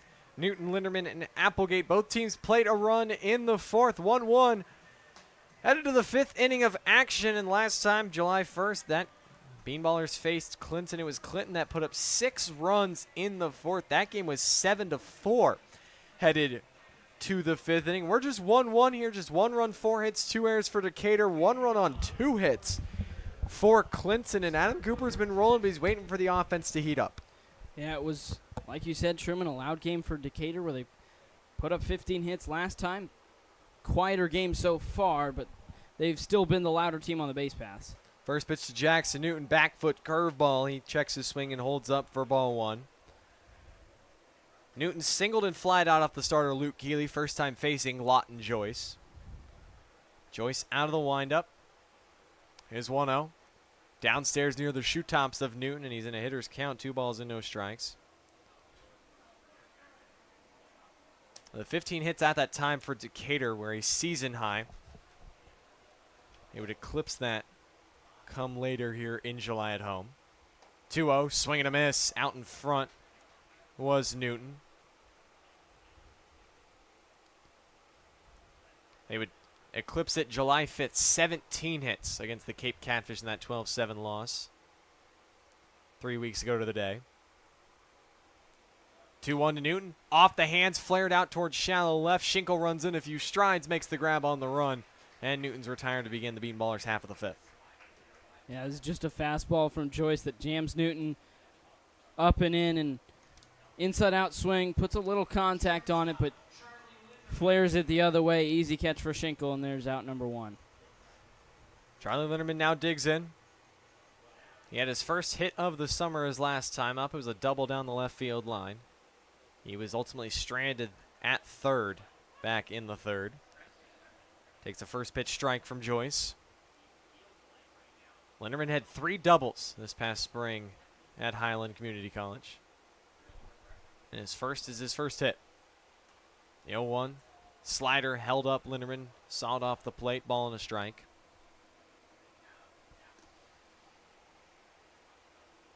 Linderman also had 3 doubles last year in the Prospect League with the Springfield Lucky Horseshoes. Trying to double that up these final 5 games. Another curveball from Lawton. This one drops in outside corner.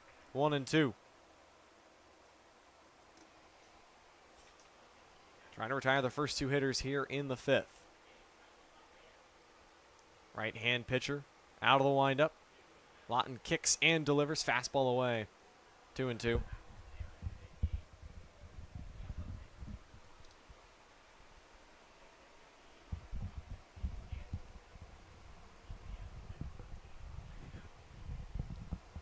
Another 2-2 from Lawton. Curveball ground to the left side. Another chance for the third baseman, Aubrey, but it kicks up and off his glove and on into shallow left field. And so Charlie Linderman will reach for the third time today as he beats Aubrey once again. And they're going to say it's a base hit for him. So now when it rains, it pours sometimes for Bean Ballers. After you get your first hit, quickly gets his second hit. And yet again, he calls on Aubrey. This one's a lot easier of a play, and a little surprised it wasn't ruled an error as he fields it in his chest and it just hops up. But nonetheless, Linderman's on. Lawton now checks over at him at first, but he's back diving in safely. Linderman had just 3 multi-hit games this last collegiate season. He now has his first here with Decatur. The first pitch to Will Applegate in the dirt, and it squirts through the legs of Caden Frommold all the way to the backstop. Linderman moves up to second base, and he's yet again in scoring position with less than 2 outs. Yeah, it seems like a lot of the misses for the LumberKings have been far misses. It's either in the zone or completely away from the zone. A lot of pitches have been low, a lot of pitches spiked, and there's another wild pitch. Lawton deals, Applegate swings, drives one to center. It pushes Ziegler back. He makes the grab in front of the warning track. Linderman tags, he'll head into third without a throw. And so it's a productive out for Applegate, as now Linderman 90 feet away with 2 outs. Yeah, it is a productive out, and of course, if you're Applegate, you wanted to do more, especially with a pitch like that. He really gets to it and drives it all the way out, just shy of the warning track. But nonetheless, it is a productive out, and if Miller can come through after a pair of strikeouts and ignite himself today, Bean Ballers will take back the lead. First time he's seeing Lawton Joyce. He struck out twice against the starter, Luke Curley. First pitch from Joyce. Curveball in the dirt, laid off from Miller. Blocked by Frommold.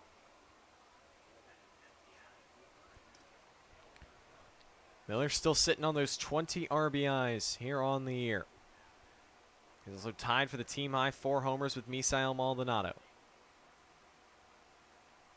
Joyce is 1-0. Downstairs, 2 balls and no strikes on Miller. Yeah, again, with Joyce, it seems like a lot of his misses have been low. Maybe goes to the rosin there and maybe doesn't have the best grip on the ball. Hitters count. Joyce delivers. 2-0 fastball inside to Miller, and it's 3-0 with Noah Delgado on deck. And once again, it seems like with some big misses, some of the small misses are not getting called in the pitcher's favor. 3-0's upstairs, taken by Miller, ball 4. 4 straight misses outside the zone for Joyce, but runners at the corners with 2 outs for Noah Delgado. Yeah, and that last miss was up, so seems like he might have been trying to overcompensate there. A lot of misses low and in. Tries to go up and away and can't dot the corner. Misses up and away, and the Bean Ballers, how we talked about it yesterday, they had plenty of scoring chances. So far today, they've had plenty of scoring chances. Loaded the bases with only 1 out in the second. Couldn't come away with anything, and they're going to need something here in the 5th to take back this lead. As it's first and third, they've built a rally. Can they cash in on it? Jalen Martinez out to talk with the pitcher Joyce on how he wants to attack Delgado. Trying to get out of a jam. He gave up a run last inning. Trying to avoid giving up the lead yet again. 1-1, we're tied, top of the 5th, 2 outs. First pitch to Delgado. He takes just at the belt for a strike. Delgado 0 for 2 today. He's got 2 RBIs on the year. Both came in that doubleheader against Springfield. 0-1. Fastball's fouled off to the backstop, 0-2. Bean Ballers have left runners at the bases loaded in the second. They left a runner at third in the third. They finally cashed in last inning. They're trying to avoid leaving more runners in scoring position here in the 5th.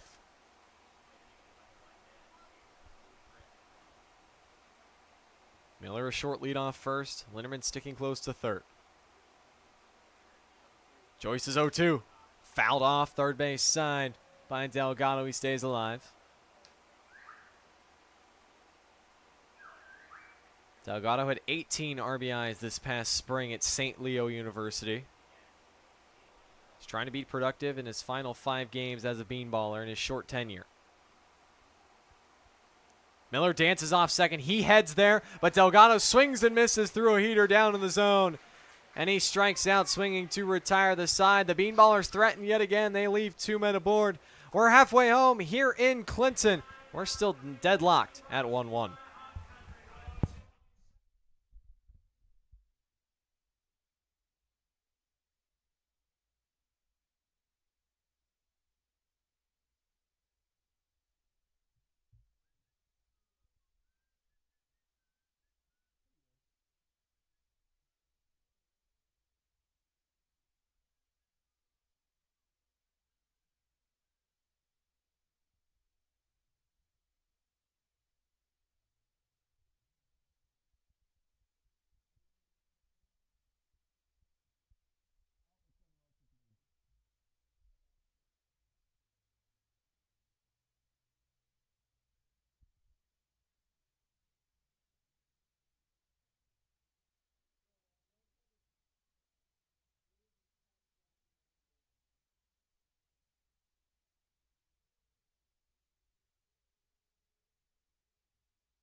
Bottom of the 5th here at Nelson Corp Field in beautiful Clinton, Iowa, right on the banks of the mighty Mississippi River.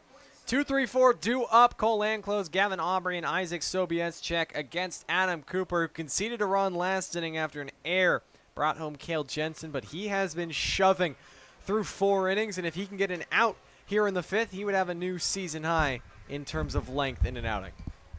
Yeah, Cooper's been rock solid. This has definitely been his best outing of the year so far, and a lot of it is limited everything. Only given up 2 hits in the 4 innings so far. He's also only given up 1 walk. He's only given up 1 walk. He's only given up 2 hit by pitches, 3 free passes in total, and done a really good job of working around traffic with only 1 run allowed. Cole Landclose leads off the 5th for the LumberKings. The first pitch from Cooper drills him right in the back. And so for the 2nd consecutive inning, the leadoff man's aboard for Clinton. Yeah, and now Aubrey, who's to the plate, is the guy who drew the first 2 hit by pitches. Landclause draws the 3rd as the free pass yet again haunts Cooper. And it was the free pass that Cale Jensen came around to score after drawing a walk to lead off last inning, and hoping the same can't be said for Landclause this inning. First pitch to Aubrey is way outside to the lone all-star hitter in this LumberKings lineup as that ball draws John Toney out of the dugout, racing to the mound to talk to Big Red. Aubrey leads the Prospect League in hit by pitches. But you have to think the All-Star is looking to slug here. He leads Clinton with 43 hits on the summer. He's also got a team-high 42 runs batted in, and a cherry on top, 8 home runs. It's 330 down the left field line, 325 to the right field corner here at Nelson Corp Field, 395 to dead center. Deepest part of the yard is out in right center, 401 to the power alley. Unique configuration in left as it's 330 to the left field foul pole, and then it curves out and then curves back in a U shape. Creates for some fun environment out in front of the picnic pavilion out in left. Toney back to the dugout. Cooper gives a check over at first on Landclose, but he dives back in safely. Landclose has only been caught 5 times. He's swiped 24 bases. A 1-0 to Aubrey. Downstairs 2-0 on the slugger.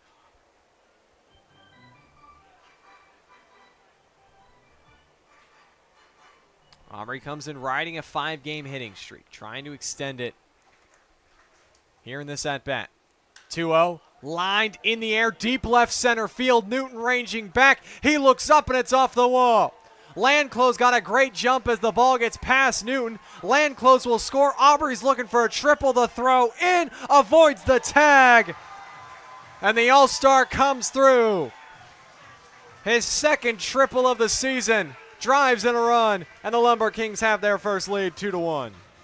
Yeah, up to this point, Cooper's done a really good job of limiting the free passes and limiting sharp contact. As there are times where he can really get bounced around, but it hadn't happened until now today. As this one's absolutely blistered, and it bounces off the wall, and Newton overcommits. It bounces by him, and he needs to run a little bit to get to it. And then the throw in, Weiss digs it out and puts a decent tag, but it's a little high, so it allows Aubrey to slide around the tag, and it's now a lead for the LumberKings. Infield drawn in for Decatur is now Isaac Sobieschek. Laces one in the air, deep right center field. Delgado Newton not going to get there. Back-to-back extra base hits, an RBI double for Isaac Sobieschek. And just like that, the lead has doubled now for the Elotes as it's 3-1 Clinton. Yeah, this one's going to score Aubrey regardless of whether it's caught or not, but it's just a long run for both Newton and Delgado, and it's placed perfectly in between them. Neither of them can get to it. And now it's already a 2-run ball game. Still nobody out, and there's another run that's just on second base in scoring position. Hit number 40 of the year for Sobieschek, RBI number 39. Esteban Marin now. First pitch downstairs for a ball. Still nobody out in the inning. A runner at second base as the bullpen finally up and moving for Decatur. 1-0 from Cooper, high and away. 2 balls and no strikes on Esteban Marin. He struck out and lined out in his 2 at-bats against Big Red. This is just his second start here in the month of July and his 4th start all season. 2-0, swing and a miss.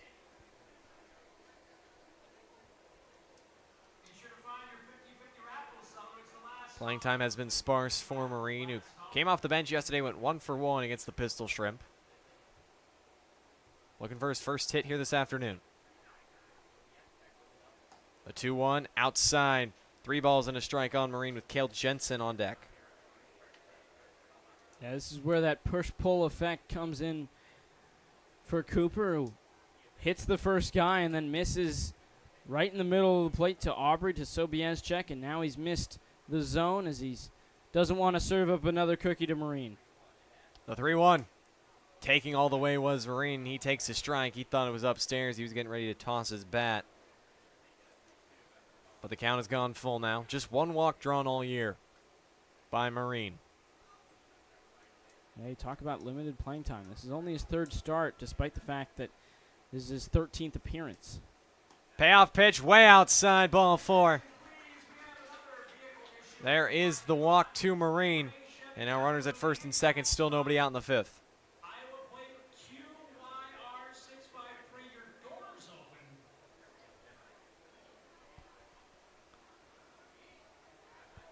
Isaac Sobieschek at second, Esteban Marin at first. Nobody out in the inning for Cale Jensen, who is yet to be retired this afternoon. He singled and walked.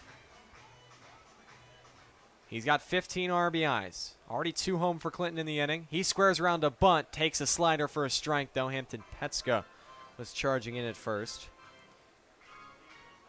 Clinton on the year, 6 sacrifice hits. Petska now in on the grass. Jensen squares early. Cooper delivers. This fastball's upstairs. Jensen pulls back. Yeah, Clinton's a team that can play small ball, and Decatur just saw a team in the Jackson Rockabillies that loves to play small ball, but still, for Clinton, they have the 3rd fewest strikeouts at the plate, so they put the ball in play, and 3rd most sac flies. You talk about the sac hits they have. Pops the bunt up, and it pops it foul. On a pitch up in the zone from Cooper. It's now 1-2. Schaefer Ogle is up and warming in the Decatur bullpen. Should the Milliken man need to be called on to finish this inning?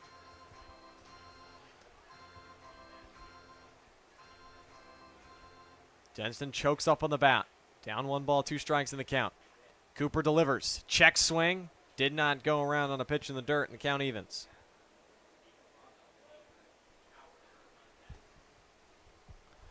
Jensen was 3 for 3 yesterday. He's 1 for 1 today. Trying to have back-to-back multi-hit performances. The 1-2. Spiked in the dirt.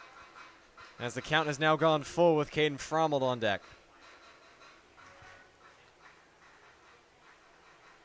Jensen hitting .324 here in the month of July. He's got 13 hits in the month. He's got 2 elotes on the bases. Cooper's payoff pitch, upstairs, ball 4. After Adam Cooper had only walked 1 through 4 innings, he's balked back-to-back hitters. That draws Gabe Arroyo out of the first base dugout, and Big Red's day will be done. Yeah, it's just a frustrating inning for him, and sometimes that's what it is, that it's just a big inning that does him in, and at least for him, he gave them length, gave 4 strong innings before finally getting burnt in this 5th, and this is still a welcome sign. Of course, you wish that he had sort of turned it around before one of the last games in July, but still an overall good start from him. He's just ran into trouble in this 5th inning, and unfortunately it's going to be a bet that someone else is going to have to sleep in. Schaefer Ogle is called upon to get out of this jam. We'll step aside and tell you about Ogle next here on the official YouTube channel for your Decatur Bean Ballers.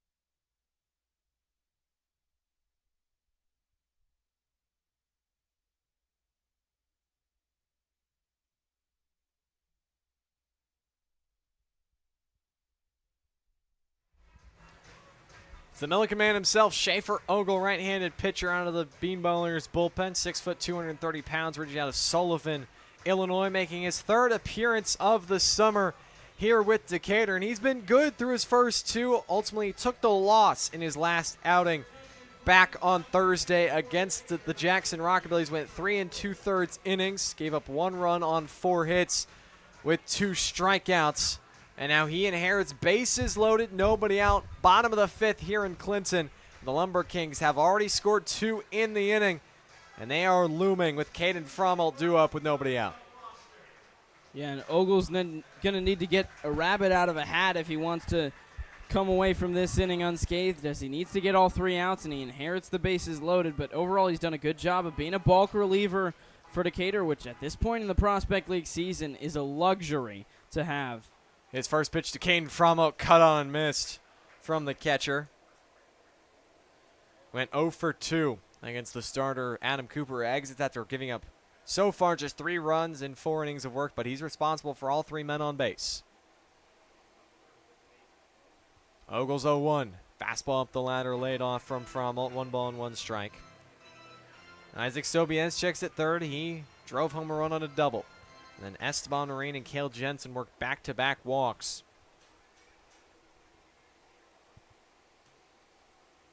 Schaefer kicks and fires. Fastball cut on and missed from Frommel. Now 1-2. And Frommel seems frustrated with himself. Both of the 2 swing and misses, big cuts, and certainly isn't looking to get just 1 back with those, but nonetheless, Ogle's blown both of them by him. He went 3 for 4 with an RBI in Game 1 back on July the 1st. 0 for 2 today, trying to blow this game open. And he'll have to wait as Ogle gets docked for a pitch clock violation. And so it's a ball. Count is now even, 2 balls and 2 strikes on the right-handed hitting Frommel. He's got 15 RBIs on the season. The 2-2. Fastball off the hands, flared out into shallow center. Linderman leaps, makes the grab to record the first out in the inning. No advancement from any of the base runners, and that's a huge out recorded by Schaefer Ogle. It sure is, Truman. This is a fastball right in on the hands, and Frommel doesn't swing and miss at this one, but he pops it up. It's a soft line drive that Linderman can get to the spot And the leap made it look harder than it actually was. It was a pretty easy catch, but nonetheless, there is out number one, and you don't allow a run on it. First pitch to Grant Ingram, fastball on the hand, swings through it for a strike. Ingram had a hit against Adam Cooper back in the second. Schaefer's 0-1 downstairs, 1-1. He flied out his last time up in the fourth. Ogle did not pitch for the Milliken Big Blue this past spring, but he's pitching to his would-be catcher this upcoming season, Gage Reynolds. 1-1 heater, bottom of the zone, called strike. And it's 1-2 on Ingram. He's got a baker's dozen in the RBI category, 13 of them on 16 hits entering today, picked up his 17th. 1-2 slider way out in front is Ingram, strikes out swinging. And Schaefer Ogle has come in and recorded the first 2 outs in the inning of the first 2 batters he's faced.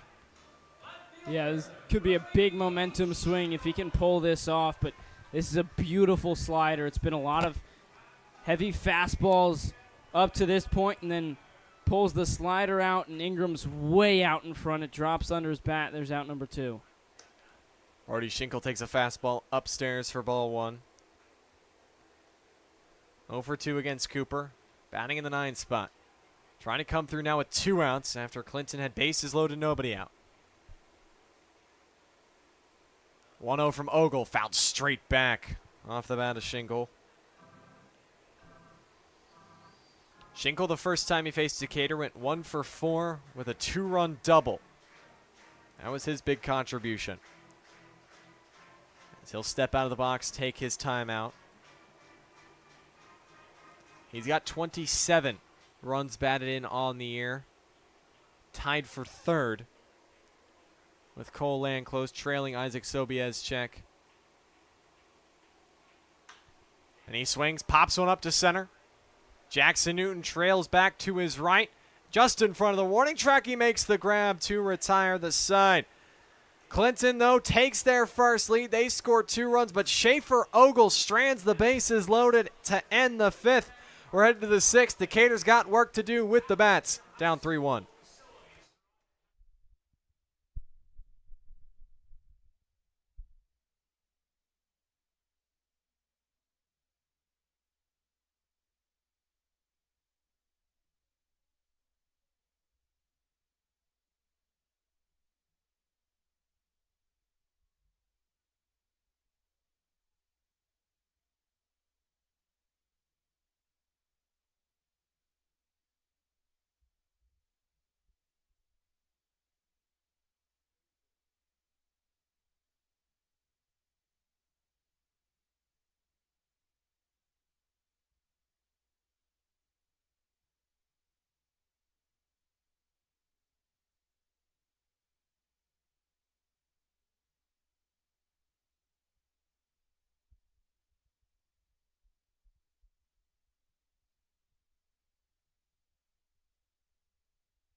Top of the 6th inning, the Bean Ballers now trail 3-1 after Clinton Elotes put up 2 runs in the bottom of the 5th, but Schaefer Ogle came in, inherited the bases loaded, and got all 3 outs before allowing a run. Gage Reynolds swings at the first pitch, grounds it to short, gobbled up by Landclause, sidearm toss across the diamond for out number 1, a quick out number 1, but if Decatur can mount a rally, Ogle certainly give them a chance to do so. Well, he gave them a chance back on Thursday down in Jackson, and Decatur just couldn't score In that game, it was tied 3-3 when Ogle came on. Now the Bean Ballers trail by 2. Again, the failure to score runs has cost them in games this week. Let's see if they can find some magic here in the late innings. It's the third baseman, Chase Weiss, to the plate.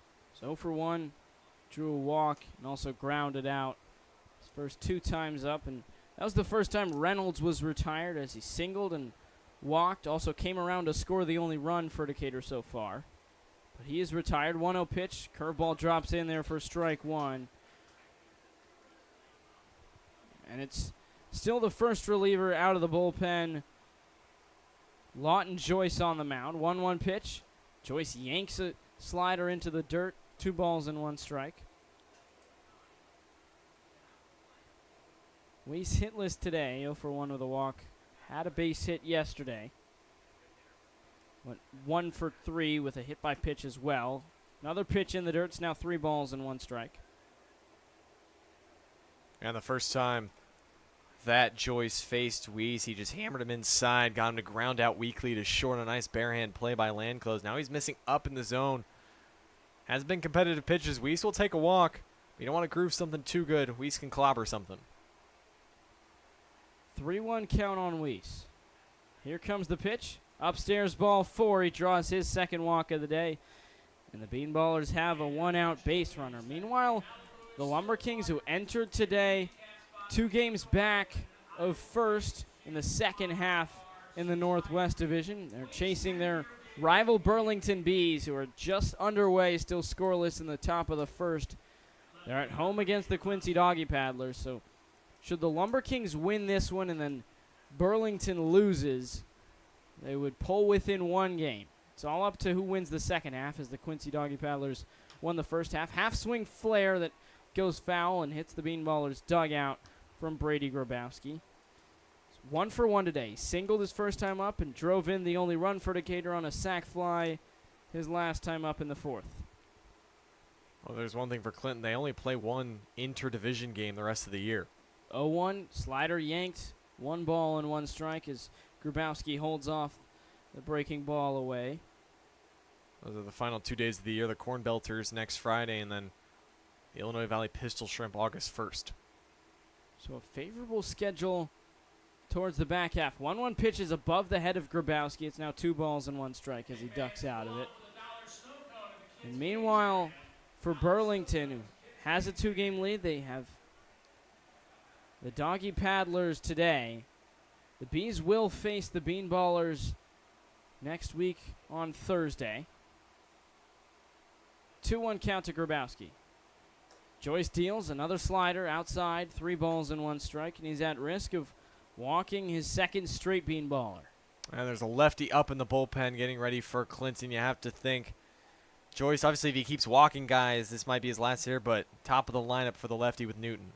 Runner goes. It's grounded up the middle, so Griessel gets second. The only play for Landclause is to first, which he makes. Weiss advances on the play. Grabowski grounds out, and they're 2 away with the runner now in scoring position for Decatur. That's a fastball away. Nice pitch location from Joyce.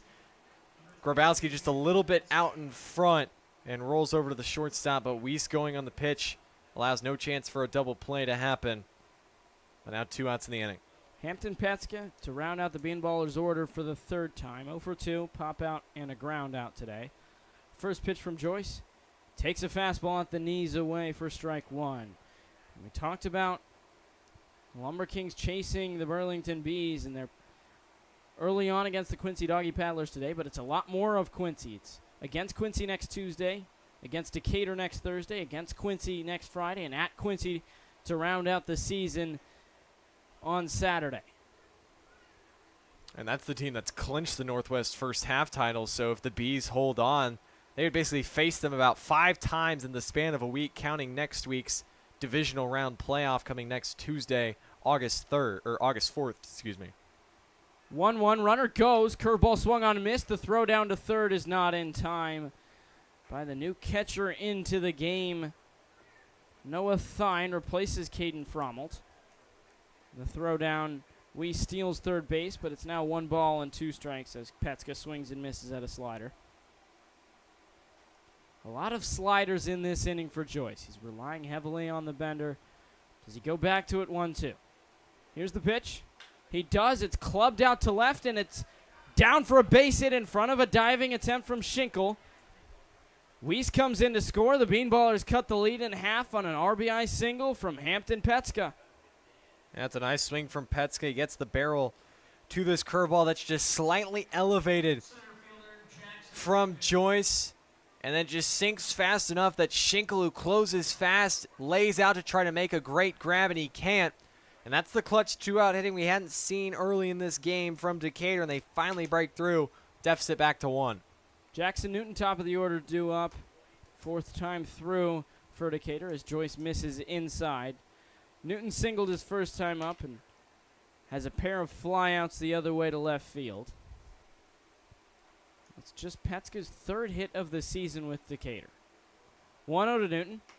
Inside, pick back throw, but Petska dives back in time. And well, it's his only hit against a team not named the Thrillville Thrill-Blazers when he had 2 hits last Thursday, a week ago, against the Thrill-Billies.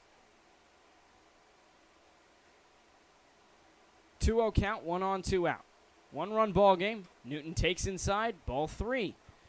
It seemed like might have been one too many curveballs to Petska as Joyce hung one and Petska banged it into left field for a base hit, and now 3 fastballs have all missed to Newton. 3-0 pitch. Right down Broadway. Newton takes all the way. 3 balls and 1 strike now. All right, lefty's still warming up for Clinton. Be interesting if Newton reaches. You got a right-hander Linderman, but then 3 straight lefties. Joyce is 3-1. Taken downstairs, ball 4. Newton draws the walk. He's on for the second time today, and the third base runner of the inning for Decatur. They already have 1 in, and now 2 on for Charlie Linderman, who has a base hit each of his last 2 plate appearances, and the tying run into scoring position for Decatur. Dying out to talk with Joyce as manager Trevor Burkhart yells down to the bullpen. I think he's saying, hey, this is his last batter, so if he can't get Linderman, you're on. With 3 lefties coming up. If you're Linderman, you've swung it well today, your first multi-hit game of the year, the first 2 hits you've collected. Can you come through with your third? First pitch to Linderman, grounded up the middle. It'll be a tough play. Diving stop, can't get to it, is Marine. Petska around to score. The throw hits the mound, and it hops up over home plate. Petska comes in to score, an RBI single for Charlie Linderman. He's got a 3-hit day, and the Bean Ballers have tied it at 3 here in the 6th. As ball's not hit particularly hard off the bat of Linderman, but he avoids the mound and sneaks it under the glove of a diving Marine. And then coming up throwing with Ziegler, but his throw was low. If he gets a little more air underneath this one, he would have beat it in plenty of time with the slower running Petska, but it hits that mound and just kicks over the head of Thine.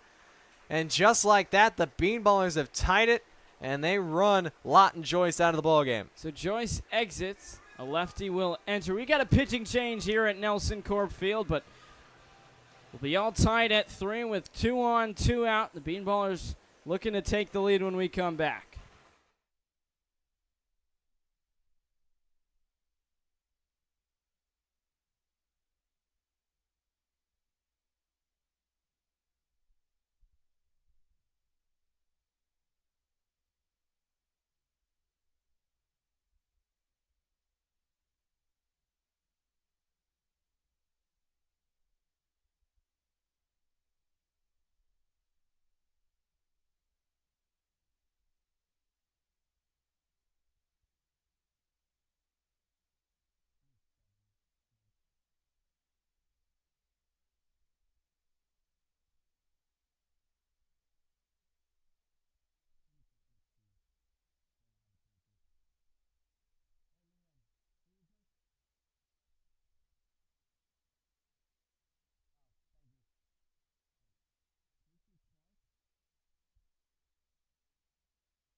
all knotted up at 3 here in the top of the 6th. And Grayson Kirsch, the left-hander, to make his LumberKings debut on the mound.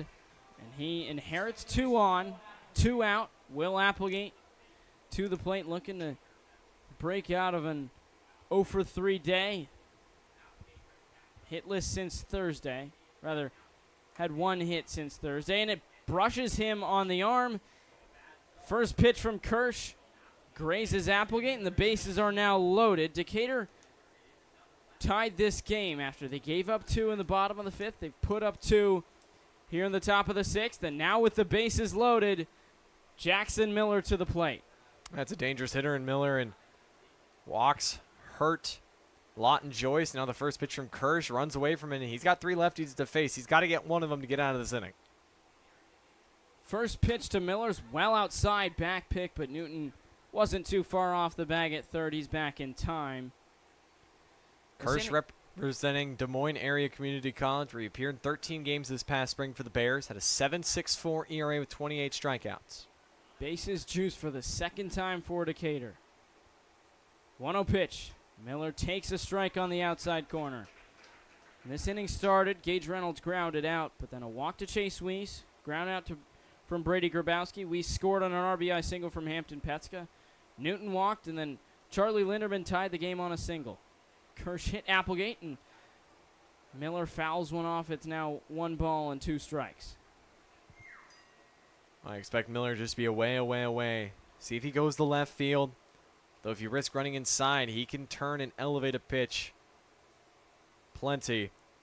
Last time against the starter, Luke Curley, he struck out on a changeup low. 1-2 pitch. Miller grounded to short, slow roller. Landclaus is in, he gloves it, throws on the run, and it's in time. A nice play.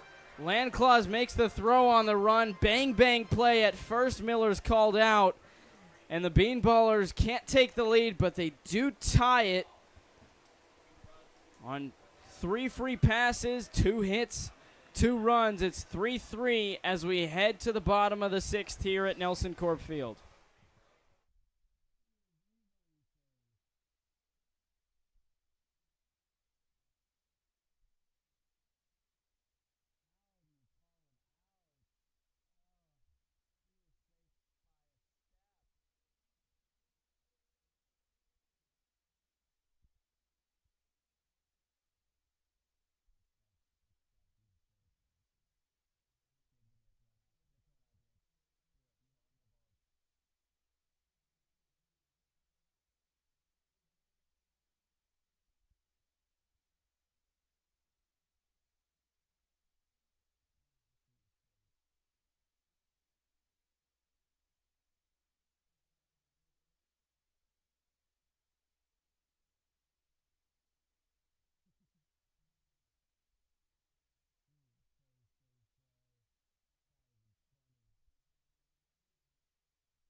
Bottom of the 6th, the Bean Ballers tie the game with 2 runs of their own in the top half to match the 2 runs from Clinton in the bottom half of the 5th, but feel like you left some on the table. Jackson Miller, a ground ball slow roller that Cole Landclaus fields, and bang bang play at first that Miller's called out on, so Decatur, who had the bases loaded, can't take the lead, and instead Schaefer Ogle to the mound with a tie game, but Ogle came in last inning, inherited the bases loaded, and got 1, 2, 3.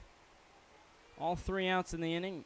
First inning that he starts himself, flare out and foul ground for strike 1 to Jalen Ziegler. It's the top of the order. Ziegler, the only guy who didn't come to the plate last inning after Adam Cooper let the first 5 guys reach, and 2 of which scored.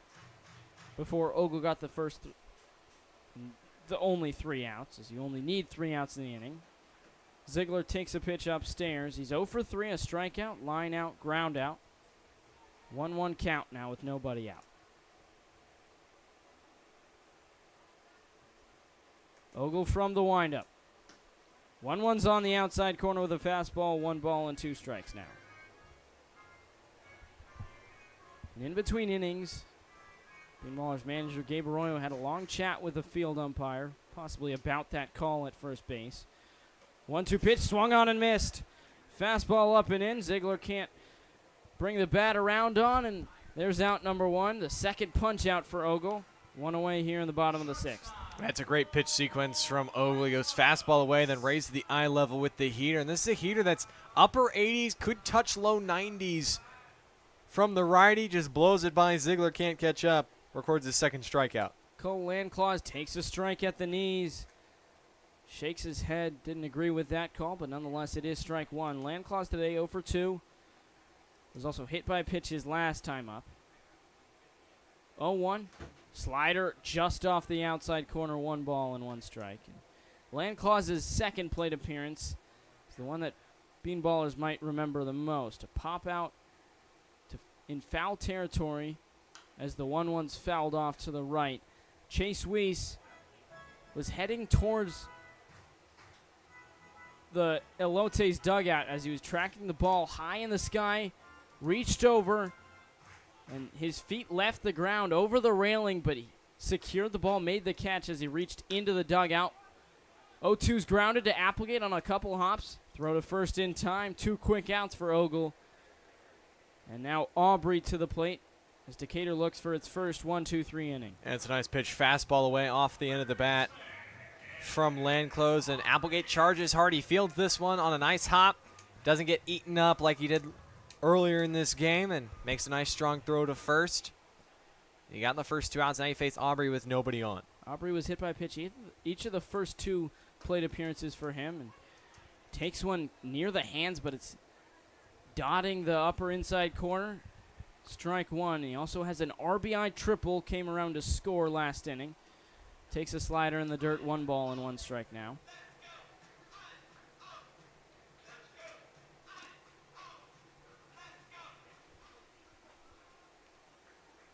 Ogle working from the windup. Base is empty. 1-1 pitch is upstairs. It's now 2 balls and 1 strike.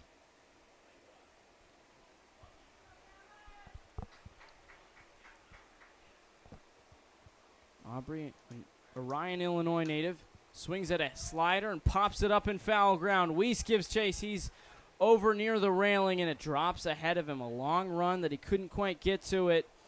And Aubrey is spared for the time being. It's still a 2-2 count with 2 out. Yeah, Aubrey was sitting fastball right here. I think he got a slider just out in front, gulfs it high in the air. Just too long of a run. There's actually more foul territory down the left field line than there is down the right field line here at Nelson Corp Field, but Weiss not able to get over to it. But now with 2 strikes, let's see if Ogle either thinking fastball up or slider down and away. Aubrey came in hitting .361, 2-2 pitch. Fastball up, but it's too far up and too far away. And there's ball 3. Count goes full. He's retired the last 5 in order. Looking for the 6th. Payoff pitch. Low and away, ball 4. Yeah, just yanked this pitch, did Ogle. Almost kind of got stuck to his hand, and he spiked it. This was never a strike, and says my bad to his catcher, Gage Reynolds. But you're hoping this 2-out walk, all for naught, and it's just a moo point. That'll bring up Isaac Sobieschek, who was 0 for 2 his first 2 times up, grounded into a fielder's choice and reached on an error, but then he followed up Aubrey's RBI triple with an RBI double of his own. Middle away to right center. Was stranded on third base, though. Swings at the first pitch and fouls it back, 0-1. So there's the first base runner for Ogle. He's no longer perfect after getting the first 5 outs in order. 0-1 count. Looking for out number 3. The 0-1 pitch. Grounded up the middle. Linderman back on it. Fields it. Flips to Applegate to end the inning. So the 2-out walk to Aubrey. amounts to nothing. Sobieschek grounds into a fielder's choice for the second time today. The LumberKings don't score. We go to the 7th inning, all knotted up at 2 as we head to the back third of this game.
Back third of the game, 7th inning, about to start here at Nelson Corp Field between the Clinton Elotes and the Decatur Bean Ballers, all knotted up at 3. And both teams have left the bases loaded recently. Elotes, it was back the bottom of the 5th. They were loaded with no outs, and Schaefer Ogle went 1-2-3 when he entered for Adam Cooper. And meanwhile, the Bean Ballers had 2 on when Grayson Kirsch entered. Hit Will Applegate with the first pitch he threw, but then got Jackson Miller to ground out. Decatur still got 2 runs in the inning. First pitch to Noah Delgado fouled in the direction of the Elotes dugout for strike 1. And Delgado was the only guy who didn't come to the plate last inning as Jackson Miller grounded out to short. A bang-bang play at first that went in the favor of the Elotes, and thus it is still a tie game. 0-1 pitch. Inside almost hit him. 1 ball and 1 strike now. That's what Kirsch started his outing with. He hit Will Applegate on a fastball in. They got Miller. Now he gets the 3rd straight lefty. Looking to the third base side of the rubber. Ground ball right side. Diving stop that boots it. A tough play. A diving stop by Sobieschek booted it to Marine. And then Kirsch was covering the bag, but Delgado legs it out. He's safe at first. And the Bean Ballers have another base runner. Yeah, leadoff man on here in the 7th. This is a fastball away that Delgado pulls and yanks, but he gets the sweet spot of the barrel, so he hits it hard. Sobieschek dives to his right, and it kicks, like you said, to Marine. It's a nice job from Kirsch getting over to cover first, but Delgado just too fast. Gage Reynolds to the plate. Led off with a ground out last inning. Swings and misses at the first pitch he sees. Reynolds singled his first time up, was stranded on 3rd. The first time Decatur left the bases loaded, and reached on a walk his second time to lead off the 4th. Came around to score the first run for Decatur. 0-1 pitch. Reynolds takes strike 2. Fastball at the top of the zone, and he's in the hole 0-2. He's reached twice. Chase Weiss, who's on deck, has reached twice. Both of Weiss's reaches were walks. 0-2 pitch. Reynolds swings and misses. Reaches out and can't get to a fastball low and away. And there is strike 3. It's the first punch out for Kershaw on the mound, and there's 1 away. Yeah, just blows 3 heaters by him. Good morning, good afternoon, good night. Gage Reynolds, you've got to go. And it's been an unfortunate at bat after the leadoff single. Chase Weiss to the plate. Has a pair of walks and a ground out. Also stole a bag and scored a run. That run came last inning. Takes a pitch inside for ball 1.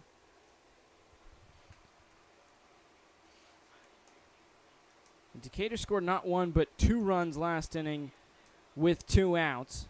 Pair of RBI hits from Linderman and Hampton Petska. As Weiss lines a base hit into right center, it's down and Jensen to pick up. Delgado wants to go first to third, and he will. As a single for Chase Weiss, his first hit of the day. He's reached for the third time. Has put men on first and third, and the go-ahead run is just 90 feet away now for Decatur.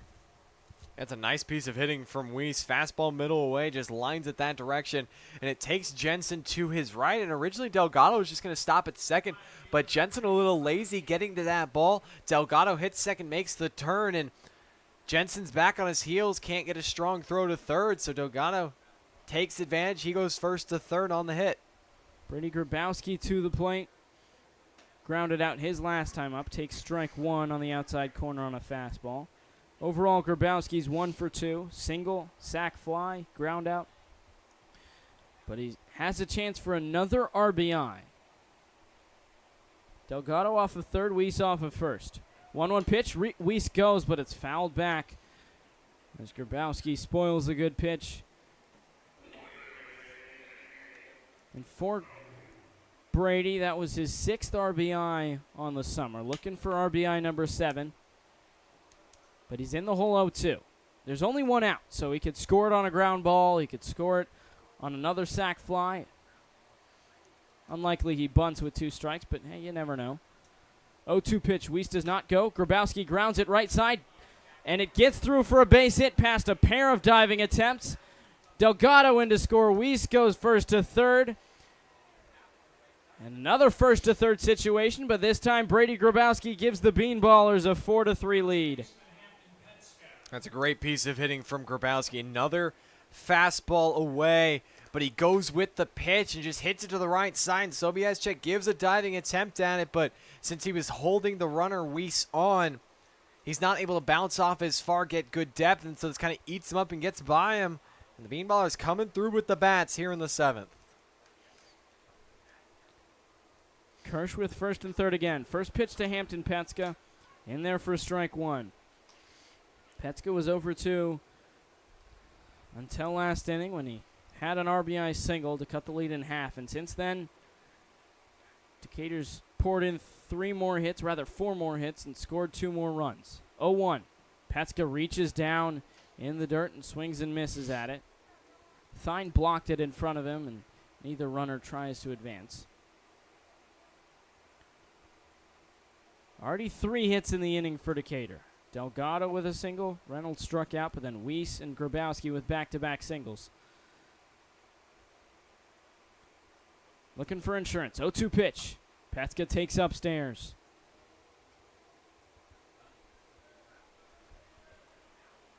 So the count that Petska hit in last inning when he hit an RBI single to left. See if he keeps his swing short. Do the same thing. 1-2 pitch. Petska swings and misses. Can't get to the pitch away. He's down on strikes. And there's out number 2. And Decatur's batted through for the 4th time fully. It's now Jackson Newton, top of the order to the plate. Still runners at the corners with 2 outs. Yeah, and I think Petska sees the elevated pitch and his eyes light up. And he gets real long with this swing, and so he's late. If he trades short to the ball, I think he lines this for a base hit. But it's a nice pitch from Kirsch, raising the eye level. First pitch to Newton. Away, a back pick to Weiss, but he's back safely.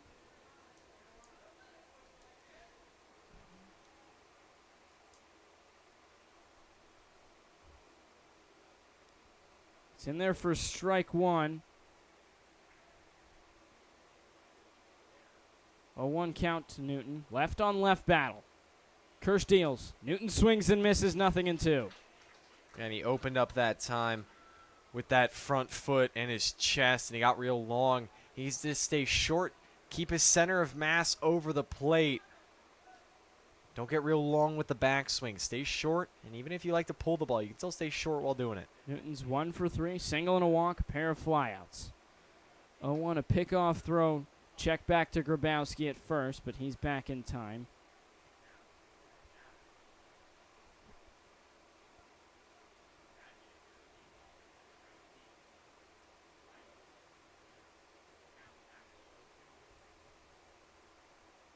Kirsch just a strike away from getting out of it. Another pick back throw. Grabowski's back in time again.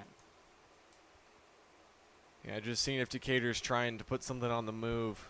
Kind of saw this earlier. Jackson Miller tried to steal second with runners at the corners. I think they're going to let Newton hit away.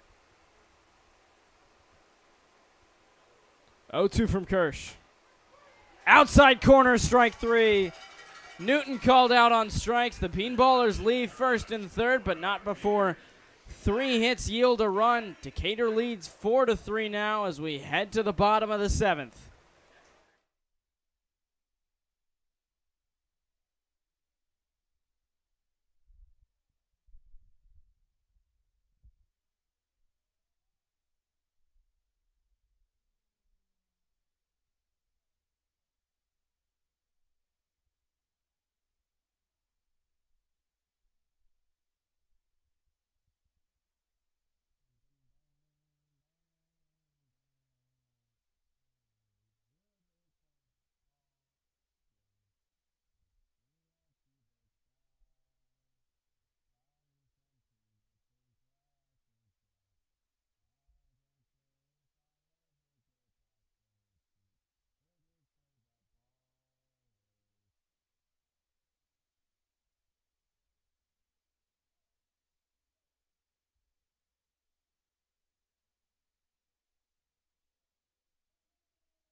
We're all done stretching here at Nelson Corp Field, bottom of the 7th inning, and Decatur has scored 3 runs in the last 2 innings, 4 in the last 4, and they lead 4-3 to the Bean Ballers.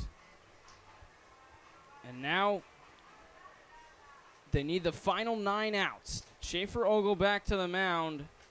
He's done well, retired 6 of his first 7.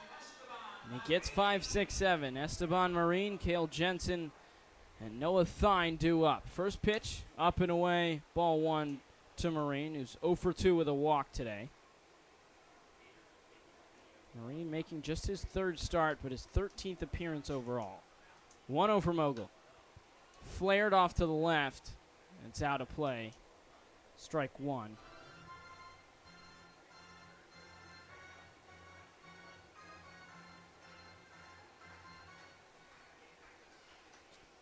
1-1 pitch. Breaking ball. Strike 2. Backdoor slider from Ogle. And it's 1 ball and 2 strikes now to Marine. That's where Ogle's had success. He's just attacked these hitters, kept them off balance, and he's gotten outs. 1-2 pitch.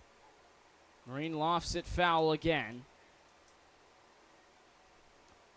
Marine's done a lot of that. He's fouled a ton of pitches off. He worked a walk his last time up in the 5th, but he's a hard guy to record in a reasonable amount of pitches. He really makes you work. 1-2 pitch.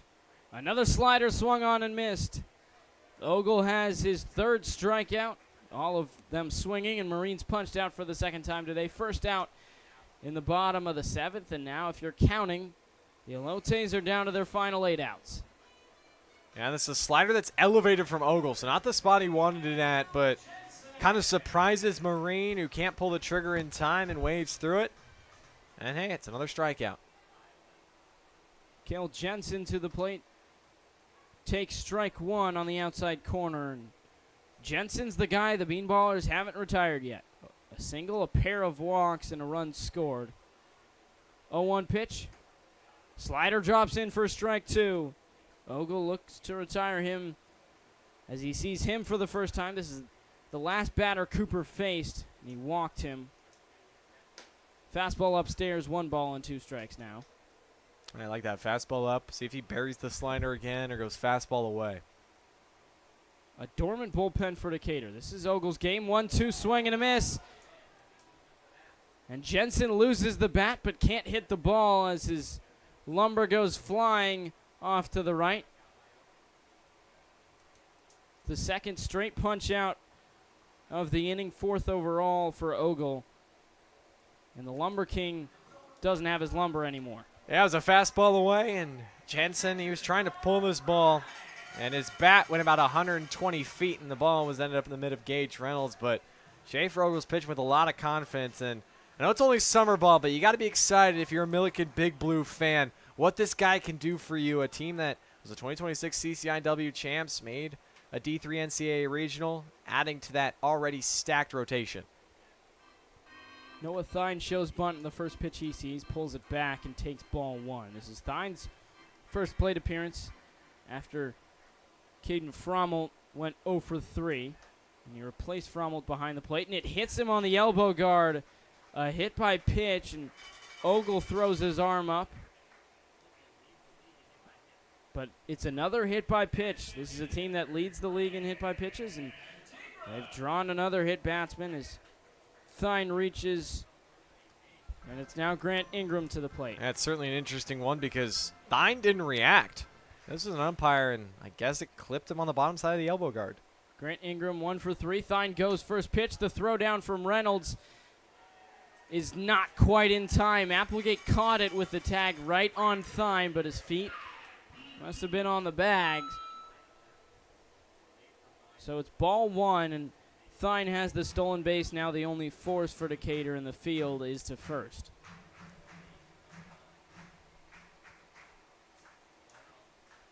One-oh's outside. It's now 2 balls and no strikes. And Decatur looking to play spoiler as it no longer has any shot at the playoffs, but Clinton does. Meanwhile, Burlington Bees are in just the bottom of the first against the Quincy Doggy Paddlers, still scoreless. 2-0 pitch. Fastball on the outside corner for strike one. Again, one of the most dangerous things is playing a team that has nothing to lose, and that's what Decatur's at right now. I mean, they're playing for pride, they're playing for their egos, they're playing for the name on their chests. 2-1 from Ogle. Slider backs off Ingram. It's ball 3. I feel like Ogle's working just a little too fast right now. Slow down, take a deep breath. You just need one more out to get out of this 7th. 3-1 pitch. Swing and a miss. Fastball up and in that Ingram cuts over, and count goes full as Ogle works his way back into it. Payoff pitch incoming. A long look to Thine. Here it comes. Swing and a miss. Ogle's pumped as he hops off the mound. He gets 3 punch-outs in the inning. He's up to 5 on the day, and he's pitched 3 scoreless innings. We go to the 8th inning. 4-3 Decatur leads here in Clinton.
It's the right-hander Andrew Tice onto the mound for Clinton. He's the 4th pitcher of the day.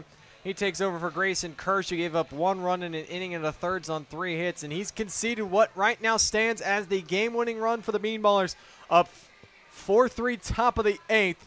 And they face Tice, who's making his 14th appearance of the year, and brings a 4.64 ERA into this one. Yeah, and Tice is going to be asked to keep this at a close game as Decatur has put together 10 hits. They've put together double-digit hits both times here in Clinton, but despite having 25 hits overall between the two games combined, they've only combined for 10 runs. First one to greet him is Charlie Linderman. Tice's first pitch is late on a swing from Linderman. He fouls it off first base side. It's been a career day for Charlie. He's 3 for 4 with an RBI and also a double. Career high in hits, and he's looking to add to it in his 5th at-bat. Righty against righty. Tice from the first base side of the rubber. 0-1. Fastball inner half misses, 1-1. Yeah, Last time out for Tice was a shutout inning against the Pistol Shrimp on July 22nd. And it rains, it pours. Linderman double in the 3rd as his first hit, and he has 2 hits since then. The 1-1. Slider laid off by Linderman downstairs. 2 balls and a strike. Tice comes in 21 1/3 innings pitched on the year. 17 strikeouts in those innings. Opponents just hitting .238 off of him. He gets 2, 3, and 4 in the Bean Ballers' 8th. Tice delivers. Fastball in the outer half. Called strike. 2 balls and 2 strikes.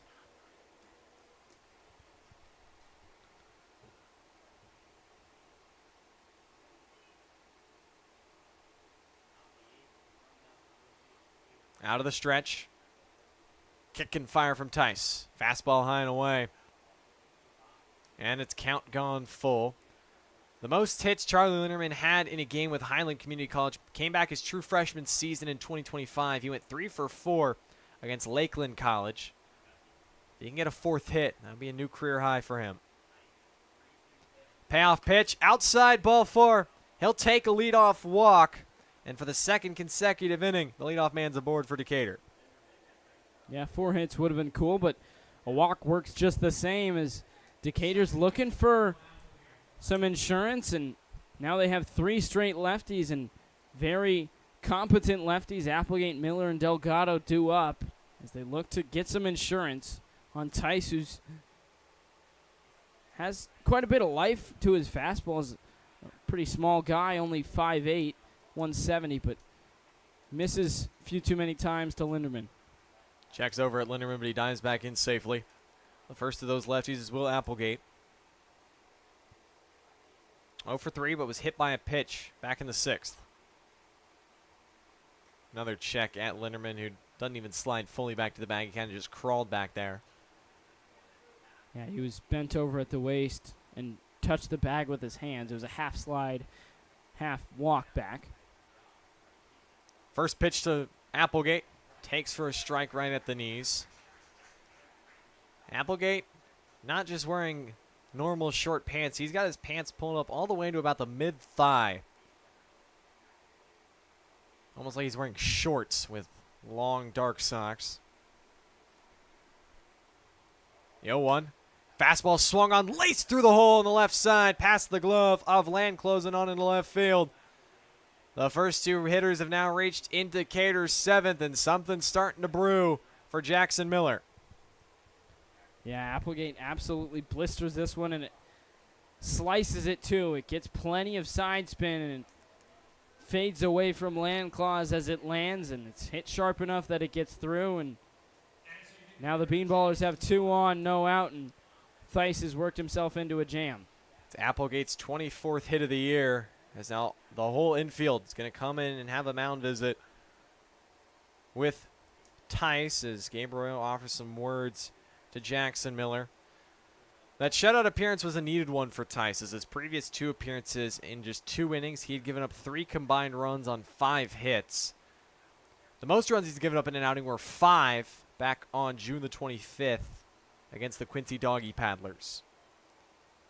He faces Jackson Miller. 2 on, nobody out, top of the 8th, Decatur up 4-3. First pitch to Miller. Breaking ball taken for a strike. Miller, like Applegate, hitless today, though he did draw a walk back in the 5th.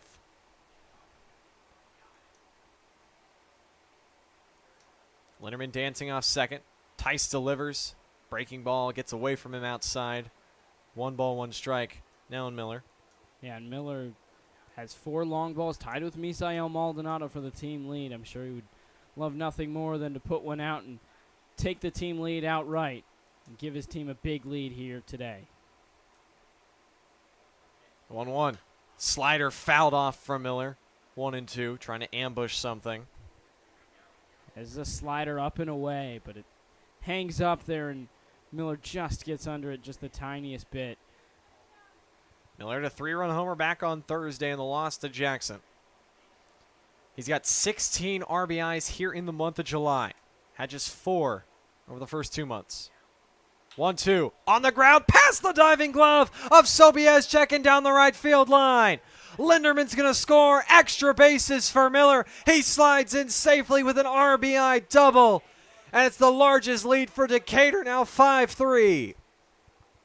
Yeah, after a lot of pitches, a lot of breaking balls away, some of them low and away. There's a fastball right in the happy zone for Miller, middle in, and he turns on it, blasts it by the diving attempt of Sobieski, and it really gets slowed down by this grass that allows everyone to move up 2 bases.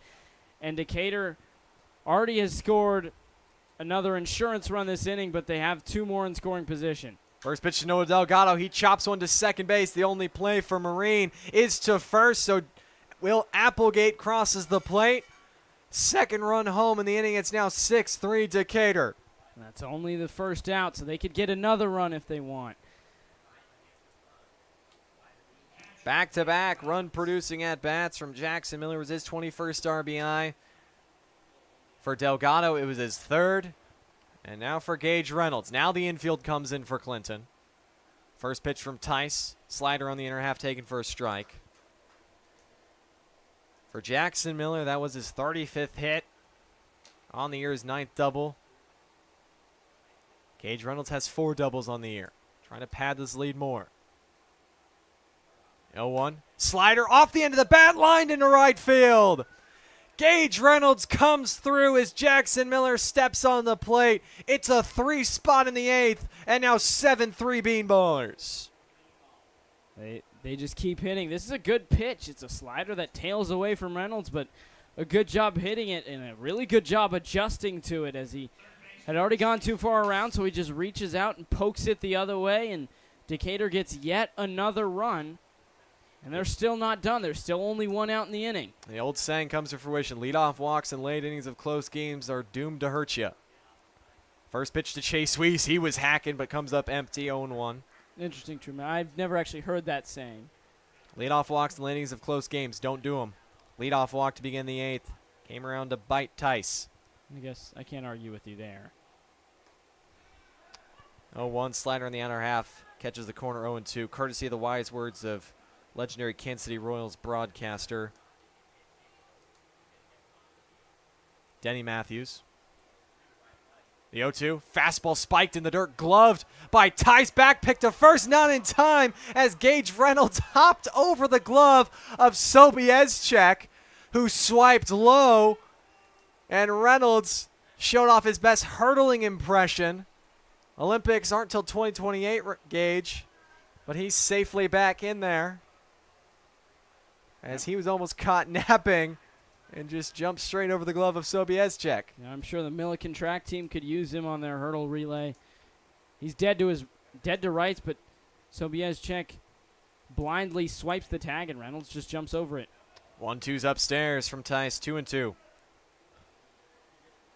For Reynolds, that was his 19th hit of the year, and his 11th RBI. Still just 1 out here in the 8th. 2-2 pitch. Slider laid off by Weiss. Full count. Big league take. He made a split-second decision there, was about to swing at it. Instead, recognized the spin late and held off. And now he has a full count. Payoff pitch. Fastball off the hands, flared out into shallow right. No one's going to get there. It's going to fall. Reynolds is now going to try to head for third. Jensen picks up the ball. The throw in is not in time. Everything is dropping here in the 8th for Decatur. It's Weiss's 2nd hit of the day, and they've got runners at the corners for Brady Grabowski. Yeah, and Reynolds is certainly getting his jersey dirty. This is just a flare into the Bermuda Triangle that Reynolds trots to second on it. He can't go too far because he has to make sure it's not caught with only one out. But not only does it land right in front of Jensen, but he tries to play it on a hop, and it doesn't bounce to him. It bounces under his glove just the slightest bit. So Reynolds turns, and he goes for it. Slides in barely safely, but now another run is 90 feet away. Fastball low to Grabowski as Weiss took off for second, and the throw gets into center field. An airmail from Thine allows Gage Reynolds to walk home with the 4th run of the inning. And it's now 8-3 Decatur on the first error of the day from Clinton.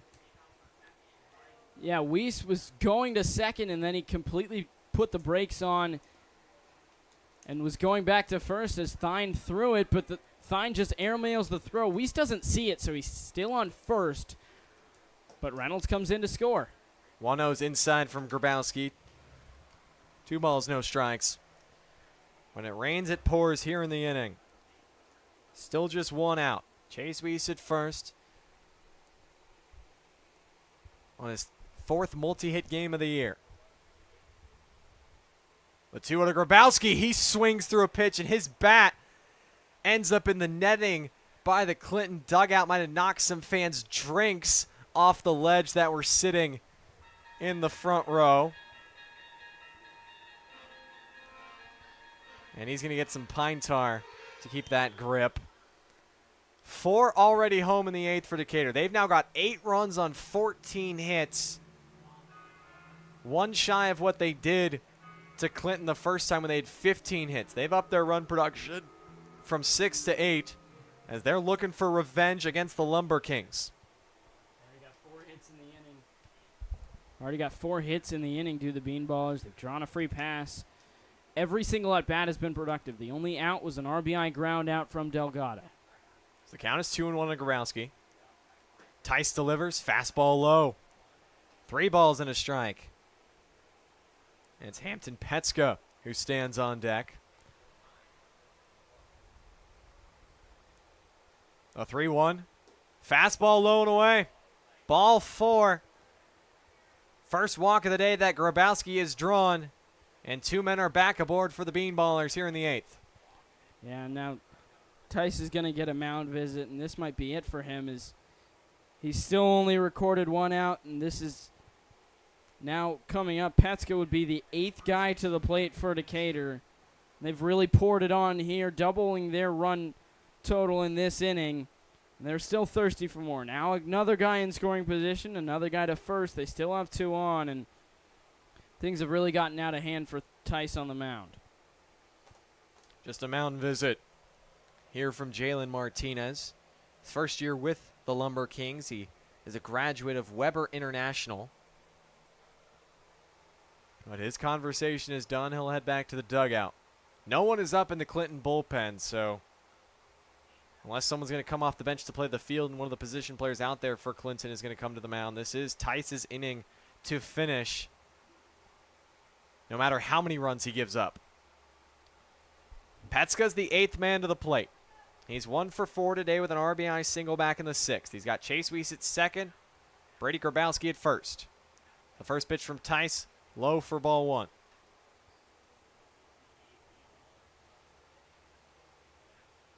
It was Petska's 4th RBI of the year on that knock back in the 6th. Looking for more. Next pitch from Tice. Fastball late by Petska, and he fouls it off the Bean Ballers dugout. Petska had 8 RBIs in 25 games this past spring at Sauk Valley Community College. Had 60 at-bats. Sauk Valley right up the road near here in Clinton. Located in Lee County, Illinois, just across the state line in Dixon.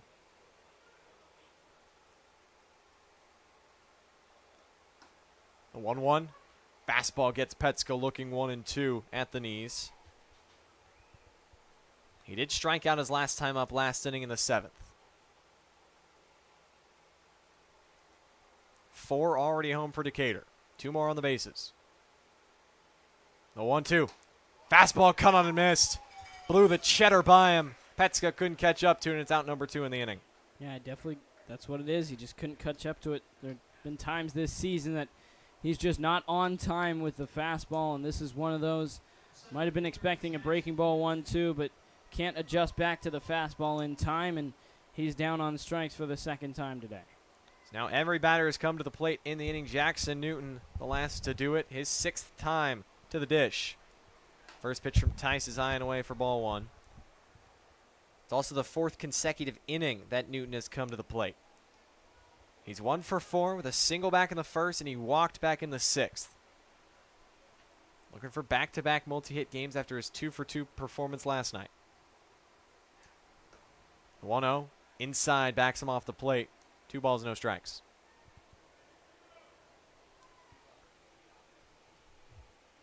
Newton's up to 7 hits on the year. He had 11 hits in 17 games at Marion Military Institute this past spring. Will now head to Illinois Central College the upcoming year. The 2-0, healthy hack, comes up with air. 2-1. Yeah, big hack from him. Might have been a little bit tardy on this fastball. He's really got to get that leg down early. Chase Weiss still at second. Brady Grabowski still at first. The 2-1 to Newton. Swung on, fouled back. Mad at himself. He knows he missed a good pitch, and the count is even. 2 balls and 2 strikes. Yeah, he's got a little quicker on this fastball. He's a little quicker to it, but needs to shorten up even more and put it in play. 2 balls, 2 strikes, 2 outs, top of the 8th, 8-3 Decatur. Wind in the pitch from Tice. Breaking ball away, full count. Runners will be off and moving on the pitch. Charlie Linderman, who started this inning drawing a walk against Tice on deck.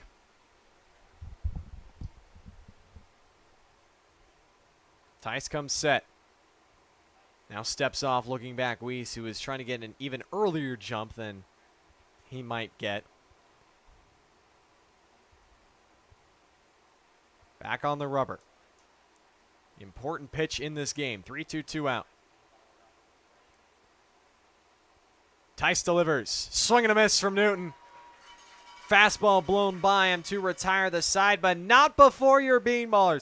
Plate 4 insurance runs on 4 hits in the inning. They strand a pair. Everybody comes to the plate, but we're headed to the bottom of the 8th. The Bean Ballers just 6 outs away from an upset win on the road here in Clinton.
Back here on the official YouTube channel for your Decatur Bean Ballers. They plated 4 runs in the top of the 8th. They now have 8 runs on 14 hits, and they have a 5-run cushion to work with, headed to the bottom of the 8th, as Schaefer Ogle continues to shove on the mound. Back out there is the right-hander. He gets 9, 1, and 2, needing just 6 outs to put the nail in the coffin on this road win.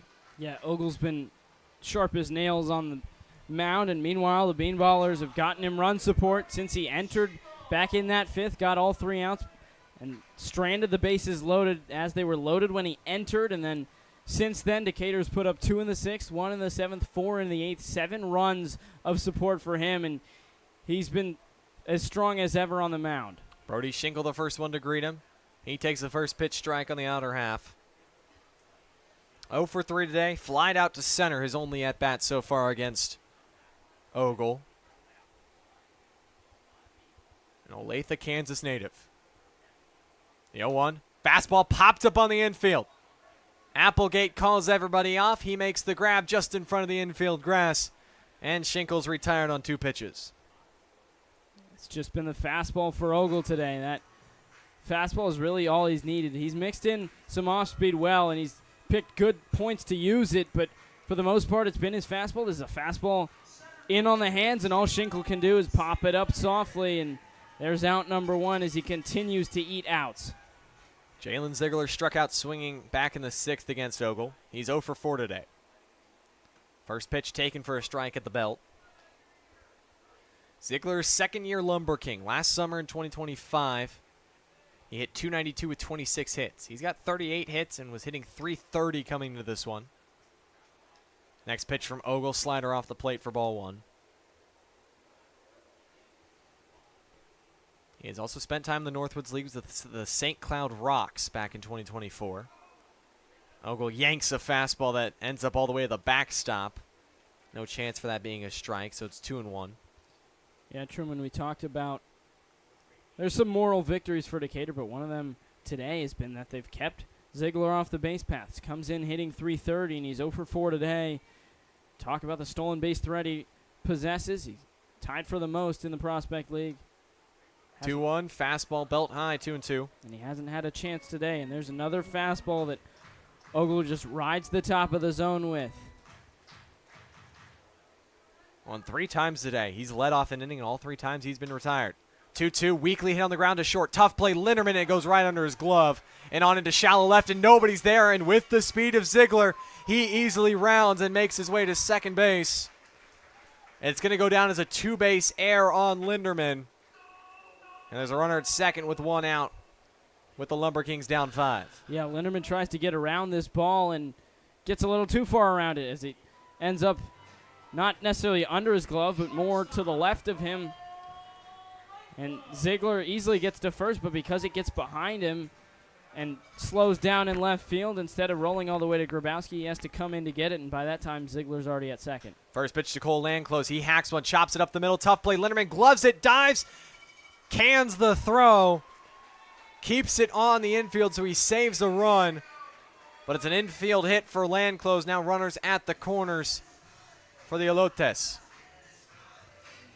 Yeah, these have just been weak ground balls, and as much luck as they are skill for the Elotes. This is a chopper up the middle, and Applegate and Linderman sort of give each other a look as it goes by because neither of them have a really good beat on it.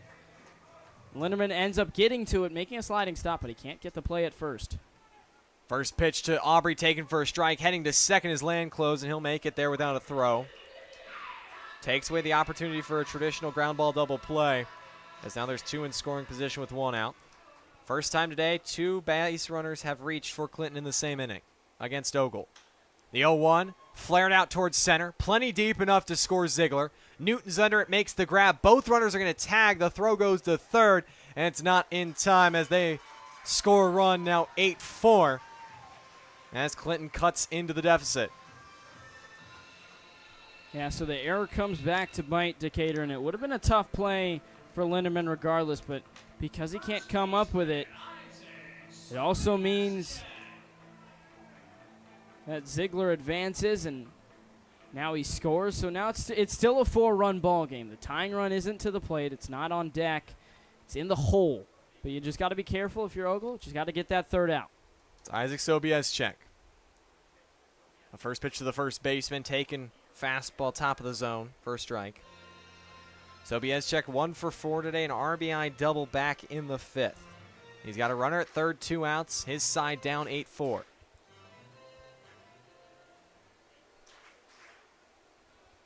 Ogle's 0-1. Slider can't hit the inside corner. So it's outs ball and a strike. Sobieschek now has hit 40 hits on the year. He's 1 RBI now shy of 40, 39. He's got a man 90 feet away. 1-1, fouled back, 1-2.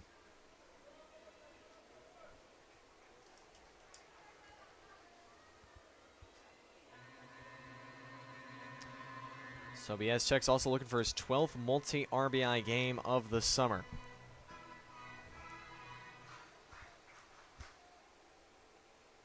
A 1-2 pitch from Ogle. Fastball up, laid off, 2-2. Bean Ballers in the top of the ninth. We'll have Linderman, Applegate, and Miller due up.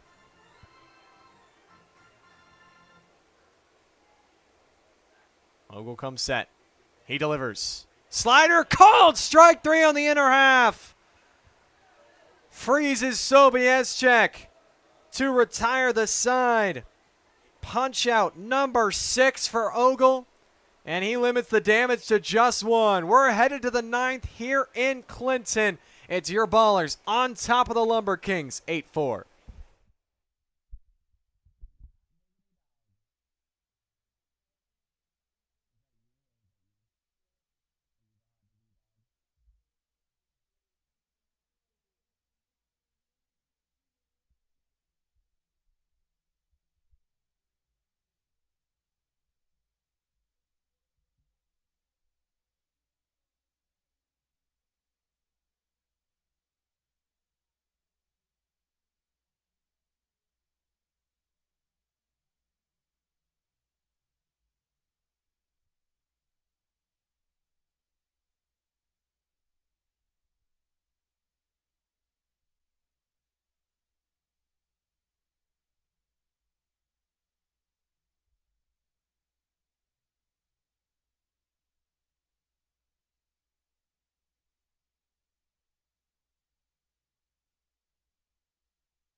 Top of the ninth here at Nelson Corp Field in beautiful Clinton, Iowa, where it's a scorcher, but the Bean Ballers' bats have come to life in these late innings.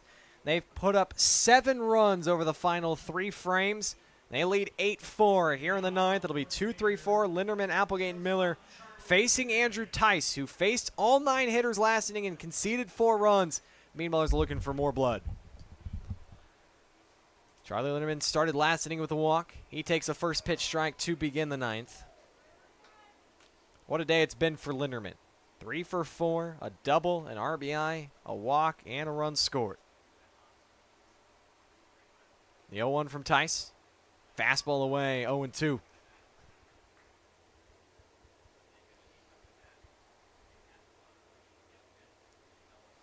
Tice trying to have a much cleaner ninth and give his team a shot in the bottom half of this inning. The 0-2 pitch. Fastball way away from Linderman. He takes it for ball 1.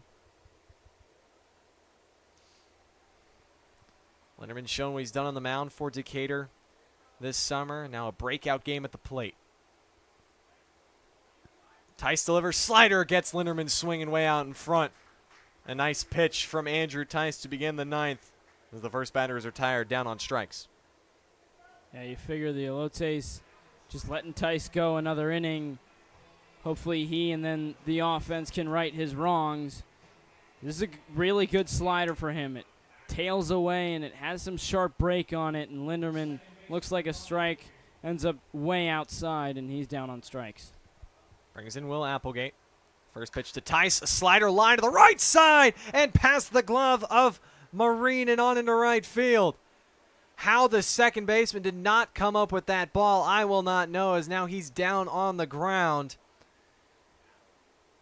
But it's now a 2-hit day for Applegate, as we'll check on the health of the LumberKings second baseman here on Hispanic Heritage Day. And that's why you've heard us call them the Elotes as well as the LumberKings. But a hot shot off the bat of Applegate. Yeah, it's possibly caught a cramp, as now he's being stretched out by one of his teammates, and it looked like maybe as he left his feet, he dives at this one. Maybe as he leaves his feet, he catches a cramp, but it also looks like this is a low line drive. He might make contact with the ground that affects his reach at the ball. It looks like at the last second he sort of pulled back and couldn't quite reach out fully to get to it, as Applegate has his second hit of the day, but now they continue to stretch out the legs of Marine. Get him some pickle juice. I've heard that takes away cramps. I've heard that's what during the 2026 World Cup that just finished up, when a few times when maybe an official cramped up, at least the broadcast said that's what they were given was pickle juice. Marine is on his feet, but he's going to exit the ball game. Bryce Pauly is going to come on in his spot at second base. The Davenport, Iowa native, committed to Indiana University. So it'll be Pauly on for Marine with one out here in the top of the ninth. And Jackson Miller due up. Yeah, the Bean Ballers keep hitting, and there's another hit for Applegate, his second in as many innings. And, of course, they don't need any more insurance, but you would love it. Of course, no lead is safe. We've seen Decatur have 2-run leads in the final innings, and they end up losing the game. So we'll see if they can hold on with this one. For Applegate, those 2 hits today.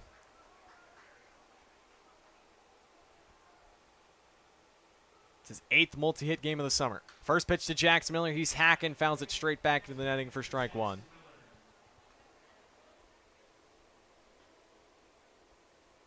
Miller had a big RBI double down the first base line last inning. That scored a run, and then he came around to score. The 0-1. Fastball fouled straight back, almost the same exact pitch and the same exact result. And now Miller's in an 0-2 hole. Yeah, Miller's a guy who has all the power in the world. He's just gotten under a few of these that if he barrels up, we could see a long ball. We haven't seen a long ball here at Nelson Corp Field for either team in either game so far this year. Tice a check over at Applegate. He runs back onto the bag safely.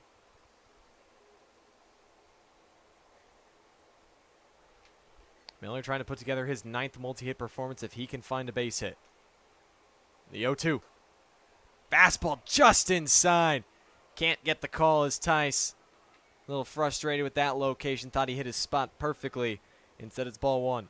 Yeah, Miller feasts on fastballs, especially ones that are inside or up. And this is a little lower than usually is his happy zone, but couldn't pull the trigger. 1-2, slider, cut on a miss from Miller. He tried to check his swing, couldn't hold up. Nasty pitch from Tice, his second strikeout of the inning, 4th overall. And Miller's down on strikes for the 3rd time today. Yeah, after a fastball that looks low in the zone, maybe a little bit below, there's another one that's sort of tunneled, and it ends up being a slider that completely zips below the zone, and he goes around too far, down on strikes. 6th at bat for Noah Delgado. First pitch from Tice. Fastball almost hit him. He takes for ball 1. He's 1 for 5 today with a run scored, and he also drove in a run on a ground out last inning, the first of one of the 4 that Decatur scored. 1-0 pitch. Delgado swings, fouls it off to the Decatur dugout. 1-1. Applegate still at first. He's singled. He's 6 for 7.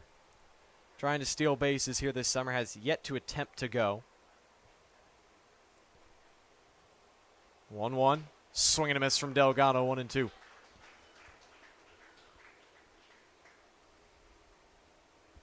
Yeah, Tice looks a lot better in this inning, a lot more sharp. He's breaking out the slider a lot more. Tice comes set. He fires home. Called strike 3 on the outside half. Rings up Delgado, 3rd punch out of the inning for Tice. Decatur strands 1, but we're headed to the bottom of the 9th. The Bean Ballers are just 3 outs away from their 18th win of the year. Coming up next, right here on the official YouTube channel for all things Decatur Bean Ballers baseball.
Here we go. Bottom of the ninth here at Nelson Corp Field in Clinton, Iowa. Your Decatur Bean Ballers 8. The Clinton LumberKings, or the Clinton Elotes for today on Hispanic Heritage Night 4. Schaefer Ogle back out. He's trying to go 5 innings and complete the win. This already is his longest outing of the season at 4. And he gets 5, 6, and 7. Needing 3 outs before the Elotes can score 4 runs, as his first pitch of the ninth is a fastball away to Bryce Pauly for ball 1. Pauly came on in the top half of this inning after the starting second baseman Esteban Marine left after diving for a ball. And now Pauly swings, pops one up, shallow center. Jackson Newton converges with Noah Delgado. It's the center fielder Newton who makes the grab 1 down. Yeah, it's been a lot of that for Ogle. We saw, and really overall, it's been a lot of that for the Bean Ballers pitching staff as a whole. As there were a couple extra base hits that Adam Cooper gave up as he got bounced around a little bit in that 5th, but for the most part, it was a lot of soft contact, a few soft singles, but this is another just pop-up, lazy fly ball. First pitch to Cale Jensen is up for a ball. Clinton down to their final 2 lives, trying to stay alive in the Northwest second half playoff race. 1-0 spiked in the dirt from Ogle, 2 balls, no strikes. Meanwhile, the Bean Ballers trying to play spoiler. Doggy Paddlers lead the Burlington Bees, who lead the Northwest Division over the LumberKings, 2-1, bottom of the 3rd, up in Burlington. As the 2-0 clips Cale Jensen on the hip. And yet another hit by pitch, and this draws Gabe Arroyo out of the dugout as Gage Reynolds, Schaefer Ogle, and pretty much everyone wearing Decatur blue cannot believe that that was a hit by pitch. As Daniel, that was yet another hit by pitch that the batter did not react.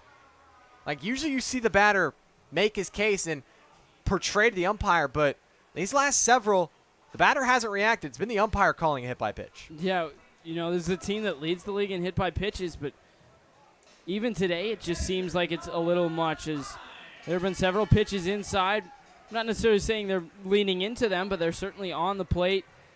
Certainly chances at strikes even with these, and maybe they brush something as they go by, maybe they don't, but there have been a few pitches that have just left the Bean Ballers flabbergasted as they've been called hit by pitches. Ogle back in the strike zone for a strike to Noah Thine.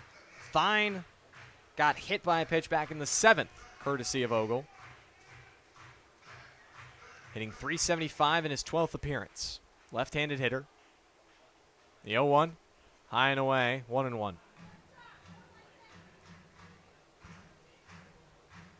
Thine's got 12 hits, including 2 doubles on the season, 5 runs batted in. LumberKings trail by 4. 1-1, fastball on the inside corner, 1-2. Draws some groans from the home crowd supporting the Elotes today. This is Thine's first appearance since July the 12th when he went 0 for 2 with 2 walks against the Corn Belters. Ogle delivers, and this pitch is behind Thine, who tries to plead his case that he was hit, but no hit by pitch award, and a nice glove from Gage Reynolds, who backhanded this pitch and kept it in front. Yeah, it's got to be a tough job for Reynolds. He is blind with this, as he has to field it on the other side of Thine, has no real look at it, and just has to gauge based on what he sees on the front side of him. Now the 2-2 pitch. Fastball fouled back off the bat of Thine. Nods his head in agreement that he's right on the heater from Ogle. Yeah, and Thine really tried to sell that. He started taking off the elbow guard, and the umpire said, hold on, not so fast. Not so fast, my friend.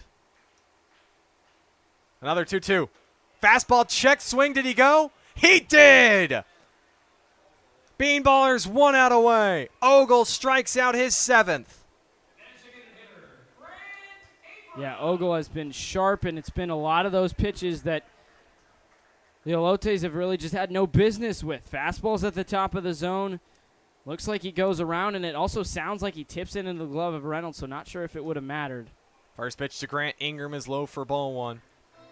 Ingram, the last hope for Clinton. He struck out twice against Ogle. Overall, 1 for 4 on the day. Clinton trails 4, 8-4, bottom of the ninth, 2 outs. Runner still at first. The 1-0 from Ogle. Swing and a miss. from Ingram. Clinton would need Ingram to get on and Schenkel to get on before finally bringing the tying run to the plate.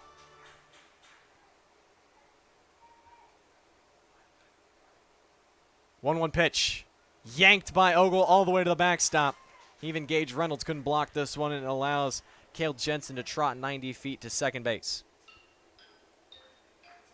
Yeah, Ogle just yanks this pitch. And fortunately for him, it's not a left-handed batter at the plate. It's a right-handed batter in Ingram, and instead of hitting a guy, it's just well away, but even Reynolds can't get to it. But again, no harm, no foul. The tying run is still in the hole. Swing and a miss! LumberKings down to their final strike. Beanball is just trying to kill this skid and play spoiler at this point. You said it, Truman.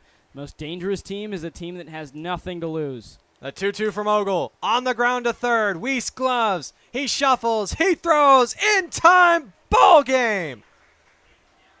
Schaefer Ogle with his masterpiece. Pitches the final 5 innings. Gets the win. The Beanballers offense comes alive. And it's an 8-4 victory for Decatur. Their 18th of the season. They match their first half win total with their 9th in the second half. And they close out the penultimate week of Prospect League action in 2026 on top.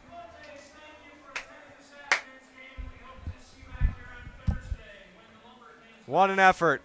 Schaefer Ogle, when he came into the game in the bottom of the 5th, the bases were loaded, nobody out. He retired 3 straight hitters, gave up just 1 unearned run, struck out 7, and he gets his first win of the season.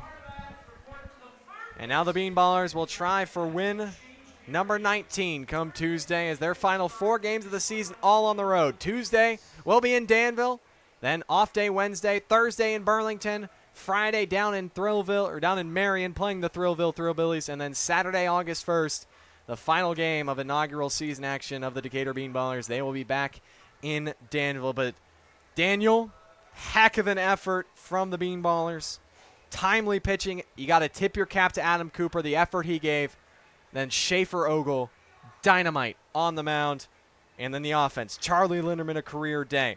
Will Applegate, Jackson Miller coming through, and the 4-run 8th spurs Decatur on to the win. Yeah, it was just really sharp. One of the most complete games in all facets of the game. There are a few mistakes on the defensive end, but that's life, especially when you're playing on a grass field, when you're used to playing on a turf field. Could have cleaned that up a little bit, but overall very strong pitching. As you mentioned, it was really just that 1 5th inning where they really got to Cooper, and then Ogle was absolutely sharp as nails, as he has been so far this season for Decatur. He's now gone 11 2/3 innings, has only given up 1 earned run, and he just pitched 5 innings to close this one out. And night and day difference, like you mentioned, Truman, from when he came into the game to when he left it.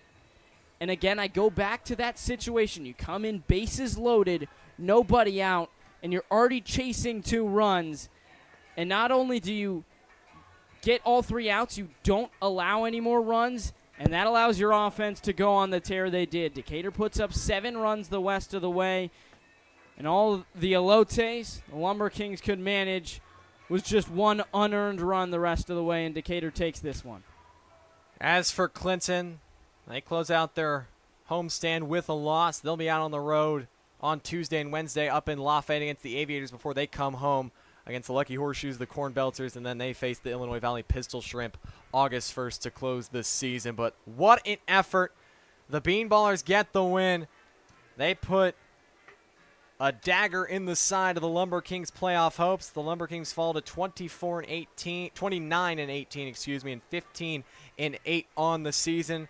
And your Bean Ballers, 8-4 victors, 18-32, 9-17 now on the second half. But that'll do it from us. Here from Nelson Corpfield one final time. Decatur 8 runs, 15 hits, 3 errors. Clinton 4 runs, 5 hits, 1 error. And for my partner, Daniel Herzog, I've been Truman Griessel saying so long from Clinton, Iowa. We'll be back here on the air on the official YouTube channel for your Decatur Bean Ballers Tuesday in Danville at 6:30. Or excuse me, yes, at 6:30.